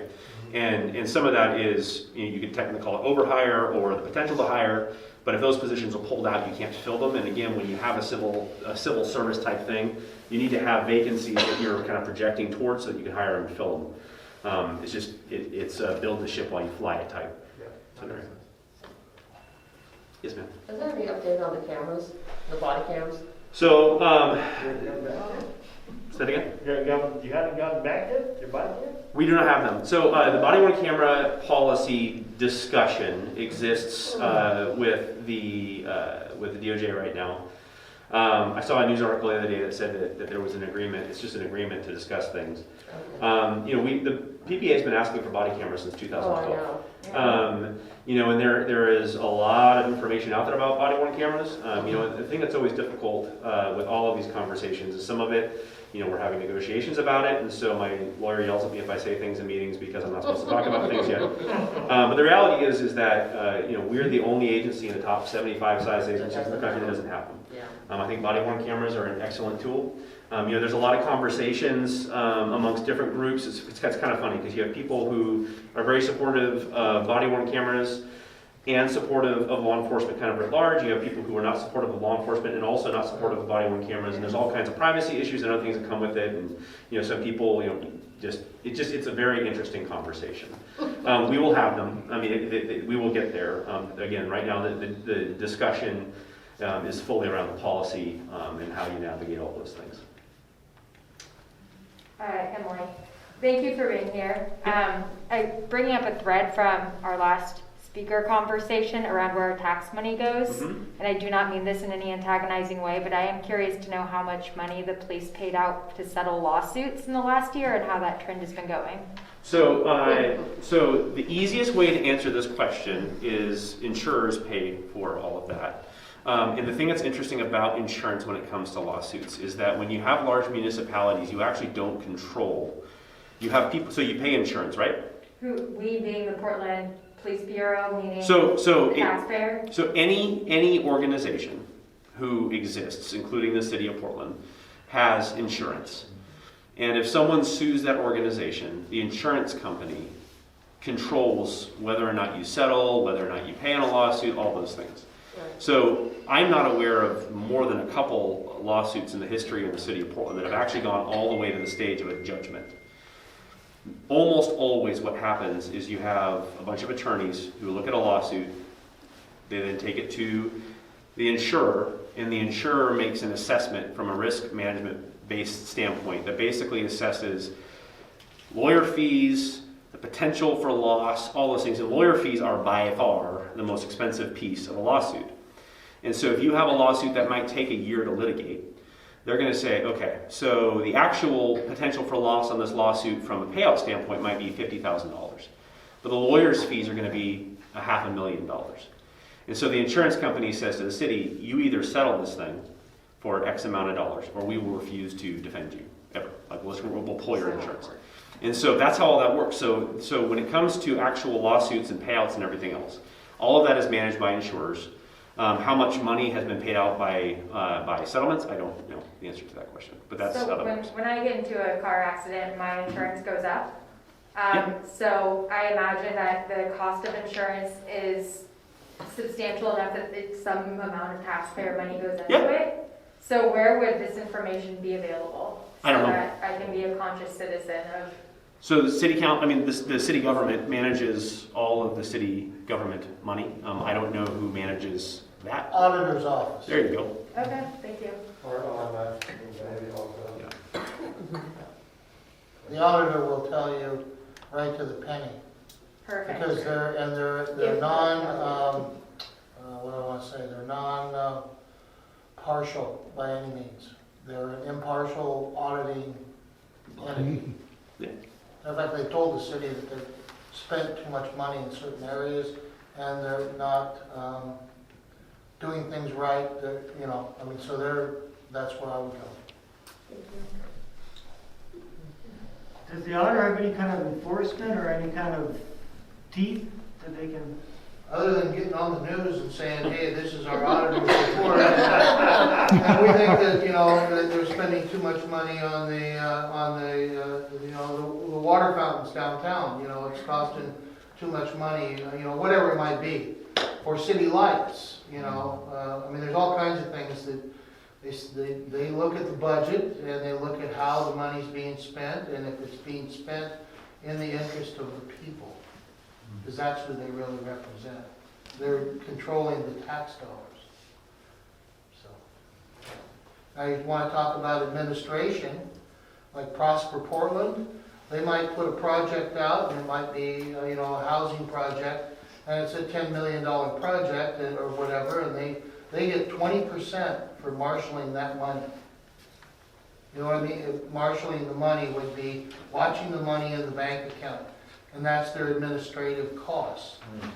And so, you know, it's just a lot of things go on. Yeah. This urban renewal district that we have here, the Lents Urban Renewal District, Prosper Portland would put in, well, it was PDC originally, would put, you know, the streets that are not paved right now down here, well, they would budget $10 million to pave the streets. Well, at the end, and that would be in the budget for the year.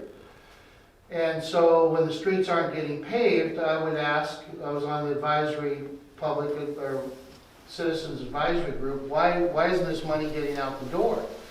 And they said, well, we just, you know, contractor bids, this and that, and had all the excuses. And then I said, so if you have $10,000 in the budget and you didn't spend it, or $10 million, you should have $10 million. Oh, no. We get 20% for marshaling that money, whether it goes out the door or not. Wow. So there's one to shake up. Now, if there was Home Depot was open at the time that became public, a guy would probably be hanging from the rafters of a church in Southeast. Any other questions? Thoughts? Do you want to mention the January 23rd? Oh, you asked about body-worn cameras. There is a public kind of listening session on the 23rd on Zoom, I believe the Kogel. Zoom. Yeah, everything's on Zoom. To kind of discuss that, so if you have any, I mean, The that will be... 23rd of this month? It's 6 o'clock? 6 o'clock. So If you Google Kogel Portland. Kogel Portland? Yes, like C-O-C-L. Oh. Then go to their calendar, there's a link there already, you can save that on your Is it calendar. the same gal that was doing it before? Because we went to those meetings when it was at the East Precinct. I don't know. She was running their body care program, and she had done all the research, and we went in and gave ideas. Oh, I don't know. I mean, No? so Okay. body cameras are kind of the cost. The last I heard, it was like 14 million or something like that. The challenge with body cameras is not necessarily the cost of the camera or the equipment; it's the storage. It's an awful lot of data, and then also the computers that you need to do. Oh, I got it. Yeah, and then the other piece of it that comes from the cost there is the management of the data. So obviously, it's cameras just in the world. The data, so if media people and people want to pull that data, the municipality has to pay someone to view minute for minute and redact all of that data. And so there's a lot of So I got a little question. What's the distance of your cameras that are on the lights? How far can you see with the cameras when the lights are on from a distant wise? By looking at something. We don't have cameras, so I don't. So what's the blue light? Huh? What's the blue light that's on? So on the blue lights, those are called rat lights. We don't actually use them, but the purpose, I Googled this once because I didn't know. The purpose of the blue lights on those things is so that if you are at a different angle, you can see if the red light is, if the blue light was on, that means the light's red. And so, like in other cities, they'll use those. So like if someone's doing like a red light mission, or if you want to see if that light had been on, that's what the purpose. So when you're at a light and you get that ticket for going through that light, what's the distance of that camera? Just that corner of where they turn and get past the, and get the ticket? No idea. That's a private company. Yeah. I'm not a huge fan of photo enforcement. That's a whole other, it's a whole other thing. Any other questions? Yeah, I can ask another question. So, when I just finished last year with Masters in Criminology, and a lot of the stuff that we look at is stuff that evaluates like crime and correlation with all different kinds of variables. Portland actually did, I'm sure you're aware of this, but Portland did a study with PSU about think in 07 or something, or 13 maybe, Okay. looking at crime hotspots, put more cops in certain crime hotspots, increasing the amount of time that cops are in these high crime areas, and then evaluated and looked at two things, how the community felt about police after being more involved and more present, and then also crime rates. So the result of that study was that there wasn't any change in crime rates when you put more cops in these places.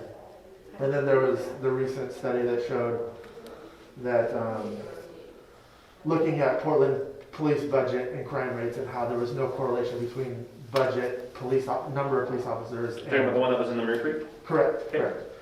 And then there's lots of other studies out there that look at correlation between numbers of officers and budgets and crime rates. So we know that there's been the narrative that the decrease, the 6% decrease, or the 15 million or 25 million, It's 27 million. Decrease in the budget is being blamed for the increase in gun violence. And we also know that gun violence started spiking in December, specifically January of 2020, 6 months before the decrease in budget. Did it? Yeah. Obviously not to the same extent. There was actually some news coverage on the increase in gun violence in January of 2020. How many homicides did we have from January of 2020 to July of 2020? Were there more? It still jumped up in like summertime. I don't know the numbers. I just know 2019 they were either looking at 2018 to 2019, or they were looking at 2019 towards the end of 19 and early 2020, and it started jumping up. But the point is that the police union, maybe not overtly, but definitely implicitly has been backing this idea that the cause of the increase in gun violence has to do with the police budget decrease, which if we look at the numbers, we could say that that's not, at least not fully true. Okay, is gun violence up in any city in America? All of them, right? Can I finish my question? Pretty much, what? Can I finish my question? Oh, yeah, sorry. Is gun violence significantly up in any city in America? Can you name a city in America where it went up, where the police budget wasn't decreased? Where the police...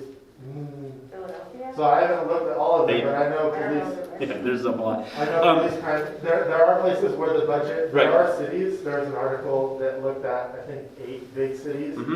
They either had a steady budget or a higher budget. Do you have any peer-reviewed studies that aren't media studies? No. But so I can provide you. The studies that I mentioned were peer-reviewed. Yeah. So no, it wasn't. The one that was in the Mercury was not. In fact, I spoke. No, not that one. Yeah, because it's funny because I was at a town hall. There was a town hall that I did with Channel 2, and one of the professors, for the 2 people who wrote that article, was there. Just happened to be there, and I showed it to her, and she said, "This is not good science." But it's not peer reviewed. Not peer reviewed. And she also said that she didn't think that the data was appropriate data to go to the finding they went to.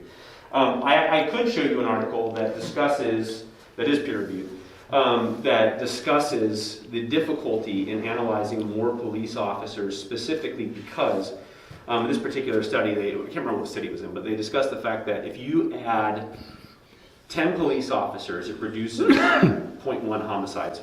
And in communities that are more diverse, it actually doubles the reduction in homicides.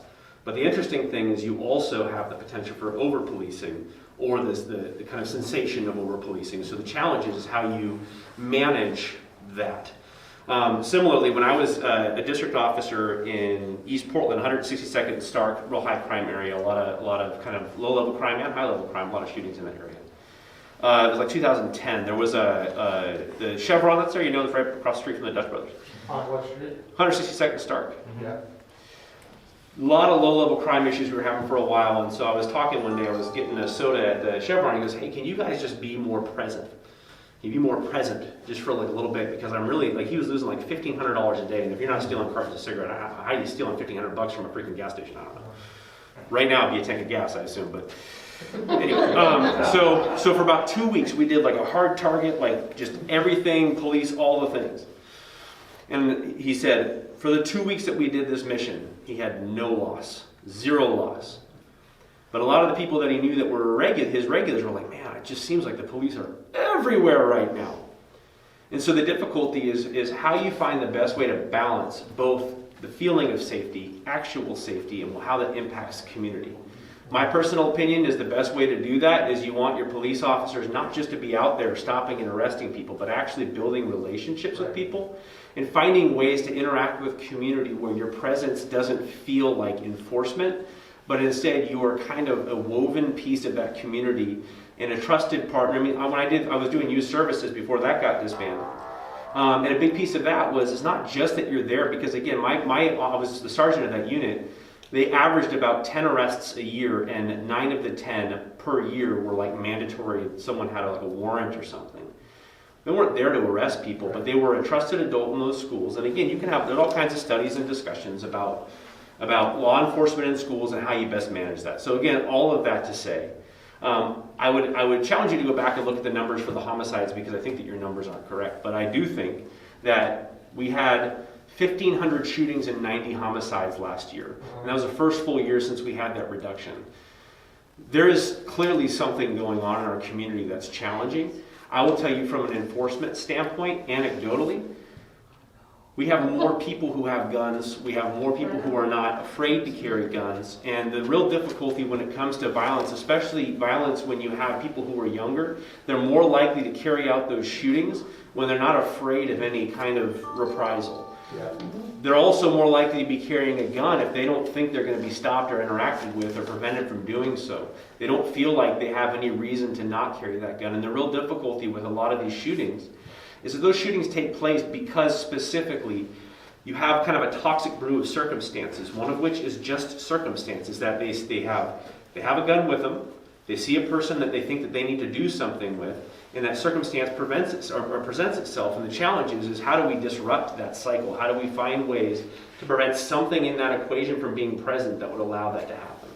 So again, I hear what you're saying, and frankly, I know why you're saying it. The reality is how do we make our community safer? We're not the only way. The police bureau is not the only way. We have some real community issues, some real societal issues that we have to address, and we have to do that together. I do think that law enforcement plays a huge role in that, and I also think that there are things and parts of police work that have become police work that never should have been police work. We are social workers because we do work within that kind of network, but when it comes to mental health care or other things, we're not doctors, and there are a lot of circumstances where we could get better people there, but we also want to make sure that those situations are handled safely. And so there's this huge myriad of issues that need to be addressed. I respectfully disagree with anyone who suggests that our communities were made safer by having less police officers, and specifically less police officers available in a more holistic and kind of community-involved way. If police officers are made to just be report takers and insurance agents for people because they're just showing up after the fact, and all you can do is just make your insurance report and nothing's going to change, I don't think that makes our community feel safer. But then the other piece of police work is not just necessarily responding to crime and taking a report. If today your house got broken into, right? Let's say you have a 5% chance of your house getting, the number's not real, let's just say, you have a 5% chance of your house getting broken into. If your house then gets broken into, you were that lucky 1%, 1% out of 20, whatever it is. Tomorrow, you are not any more likely to have your house broken into, but your life is forever changed having been a victim of that crime. And that sense of safety, if a person who has been a victim of a crime sees a police officer drive through their neighborhood, maybe that makes them feel better. If they know that police officer and they can talk to him about prevention ideas or other things, they're going to feel a lot safer. Excuse me. So that.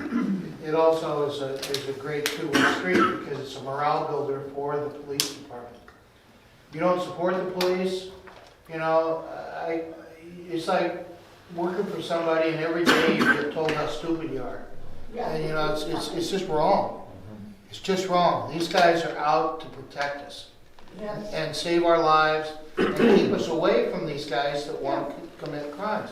Their hands are being tied by the politicians who are in office right now that all have their own little agendas that defund the police or we don't They'd have cameras now if that battle wasn't being stopped probably at city council in disagreement. And the cameras are a great idea. But supporting the police, in my opinion, is a far better edge than allowing, going back to the wild, wild west. I agree with you. And it makes a difference with the community policing. Oh, yeah. I live in the Bermuda Triangle, and whether they like it or not, the officers in my neighborhood practice community policing. I jump out in front of them. Hey, what you doing? What you doing down here? How are you? But they now know who I am. And when they drive down my street, if I'm out in the yard, or I'm out in the corner picking up somebody's trash and old needles, they stop and chat.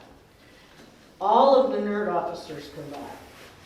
But it has made my community safer. We have noticeably less crime, less criminal activity, albeit we do have an increase in stolen cars, but I'm getting those sent back where they came from. But it's the visibility, not knowing that sometime during day shift, and at least once during swing shift, there's going to be an officer in that neighborhood. And since it's such a small neighborhood, and we happen to have a very busy car thief living in our neighborhood, it keeps them on their toes. Because they don't know, and I've been requesting and been getting extra patrols, particularly 9, 10 o'clock at night, because that's when he's most active. But it has made a difference in the people I talk to while I'm out doing my little neighborhood thing. They feel better because they see a black and white drive-through, blue and white. And the nerd guys come through. Hi, how are you? What's he up to this week? What's that building going on down there? Yep. But it has made a difference making those relationships in our community. Yep. And other neighborhoods could benefit from that. Yep. If they made the effort to get to know the officers that are driving down their streets. The hotspot mission you were referring to, do you know where that began? What neighborhood that began in? No, it was I think it was all northeast neighborhoods. It actually began in the 960s district, and I was the district officer when that program began, and I was the pilot for it. And we did it, and there were a lot of, the biggest problem with that particular idea is so basically what they were like, so you would go and do your call, and then they would set up hotspot things where they wanted you to sit for 15 minutes in a specific area, but the areas were kind of developed by a camera. So just pick a spot. And so, like, for instance, I would go to a call and they would say, we want you to sit here. And it would be like behind a Dairy Queen in a ranch. It was, one of them was 162nd Division? 74th Division? Is it 174th Division now, the Dairy Queen? So again, the problem was it was a good idea, but its manifestation was slightly broken because it wasn't necessarily requisite to where the actual issues were happening. I have some level of familiarity. Yeah. Anyway. So were you actually involved in the study itself? My district was the pilot. Okay. Yeah. So, again, the difficulty with all that stuff, and if you're going through your master's, you understand, data is as good as the people who are pulling it as far as if you have any kind of specifics going into it. It's really hard to pull data without it being noisy. And the other piece of it is, again, every study is as good as the outcome until the outcome isn't consistent or isn't real or isn't based on real life. And so I am not going to argue with you that police are not the solution to every problem. But I do think when it comes to public safety, they should be part of the conversation. Yeah, and I think pretty much every cop that talks publicly will also say the same thing. I think the way that it goes, though, is we understand police are not the only solution. We need all these other things. But police need more money. Like, you get what I'm saying? It's kind of like we acknowledge that we need this, but the problem is we need more money. And it's just like this focus on we need more money. And the other thing about numbers is that, right, we have to look at all any variable that might somehow sway crime rates. So this is in the midst of something that we've never experienced, is this global pandemic. and the economic downturn from it. And somehow that doesn't come into play in the conversation when looking at, Well, I think I think people sometimes mention it, but I just think that this idea that it is not only if we look at the police budget increasing every year, Sure. and crime rate not going down, we could look at the other way around. When the budget goes down, we can't necessarily blame crime on that. Well, crime didn't go up in every city in America, though, and the pandemic was existent everywhere in America. But violent crime has gone up everywhere. In every city? I wouldn't say every city, but all over the place. I again would challenge you. I would challenge you to go look and find me a city, just one, where the crime rate, especially the violent crime rate went up specifically or significantly, where the police budget was not cut. That would be my challenge for you. Yeah. So I don't disagree with that. That's saying crime rate went up in places where budget was decreased, but also crime went up everywhere else that their budget didn't go down. You get what I'm saying? That's the question I'm asking. I'm asking. Oh yeah, I believe that is true. I've seen some numbers, but I can't cite it right now. Okay. And I would say like that also doesn't need a study. You can look at, like if you were to look at like Austin or something, and you could see their police budget didn't go anywhere, and their crime rate went up. They cut half of their officers in Austin. I'm using I'm not saying Austin specifically. I'm just throwing out a name. I actually don't know about Austin. Yeah. Austin had to tell their community they weren't going to respond to half their police calls because they don't have enough police officers to go to their calls anymore. It was actually. I was just throwing out a name. I wasn't actually saying I was informed on Austin. Yeah. You had a question? Yeah, and I'll be real quick on it. So I looked at the stats on at least sworn police officers in Portland. Okay. Only 18% are living in the city. Okay, so I told you I guessed. Yeah. So it's only 18%. 10% is up in Vancouver, and then all surrounding areas. And I understand officers spend a lot of time here in the city, but there are people who live in the city now who could become police officers, who kind of cut through that need to spend all that time to ingratiate themselves to the community, which I agree. Community policing is a good way forward. Has there been recruiting efforts to work in the communities where policing is underrepresented, especially in East Portland? Oh yeah. To pull people in who already live here. Have a cadet program, and definitely our recruiters are all over the place in Portland right now. They just were over it. They did a thing down off Lloyd Center the other day. Our recruiters are, and again, we lost our recruiting program, which is bad. And again, I totally hear what you're saying. I lived in Portland the vast majority of my life, and I don't live in Portland right now. And simply because when I got married at 21, I could not afford a house in Portland. And I totally hear what you're saying, and I hear it from a lot of people. I just really strongly encourage you to at least consider the fact that we're a metro city. And if you live a block or two into Gresham, I don't know that makes you less concerned about your community. Sure. Yeah. That's all I'm saying. Lake Oswego versus deep southeast, it's not the same city. I mean, not the same experience of living in the same city. So well, certainly, I would say even if you live anywhere on the west side, your experience in Portland is completely different than if you live, again, east of 82nd. And again, I know a lot of Portland police officers that live in Gresham. I know a lot of police officers that live in Sandy. I know a lot of police officers that live in just into Clackamas. But again, our officers engage with the community as much as anyone else that and so again, I'm not trying to be argumentative. Because I'm passionate about the conversation simply because I am a Portlander, born and raised, and again, I literally could not afford a house in Portland when I got married, and I got married very young. Sure. And that is the only reason that I don't live in Portland. So. What is the starting salary for a police officer in Portland? I believe it is about $72,000. $72,000. The average home price in Portland is around what, $500,000? Something like that, yeah. And to go to the bank to qualify for that, you've got to have 33% of your income has got to support your workforce. So it's economically impossible for these officers to get loans in Portland to buy a new home. You guys are aware of that? I mean, you can get that. I think your math's off on that because on what part? Because a $500,000 house is like a $2,000 a month mortgage. Someone could afford that at $72,000. 5% That's about 30 years. So you're taking out a $480,000 mortgage at 3%, 3.5%? These 20-year-olds are living in debt closer. Yeah. Yeah, you take out a $480,000 loan, that's a mortgage payment, including taxes of maybe, between $1,800, $2,100, depending on your taxes. So like, it's doable. I'm not understanding. So a house in Portland's averaging, what, $6,000 to pay for property tax? That's $500 a month. Okay. For taxes. I don't think 6 That is the doesn't- average property tax unless it's a very new home. But go ahead. Well, okay, and so utilities are how much?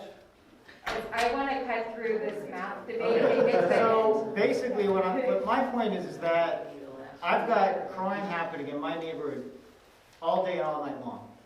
If I had an officer in my neighborhood for 15 minutes, a couple times a day, my crime would be reduced significantly. That's all I'm saying. Yeah. We're not on different pages. I hear you. Anything else? I appreciate all you guys coming out again. I think this is really important. I think it's really important that you guys are speaking the truth about what you're experiencing in your communities. Thank you, Aaron. Yes, thank you.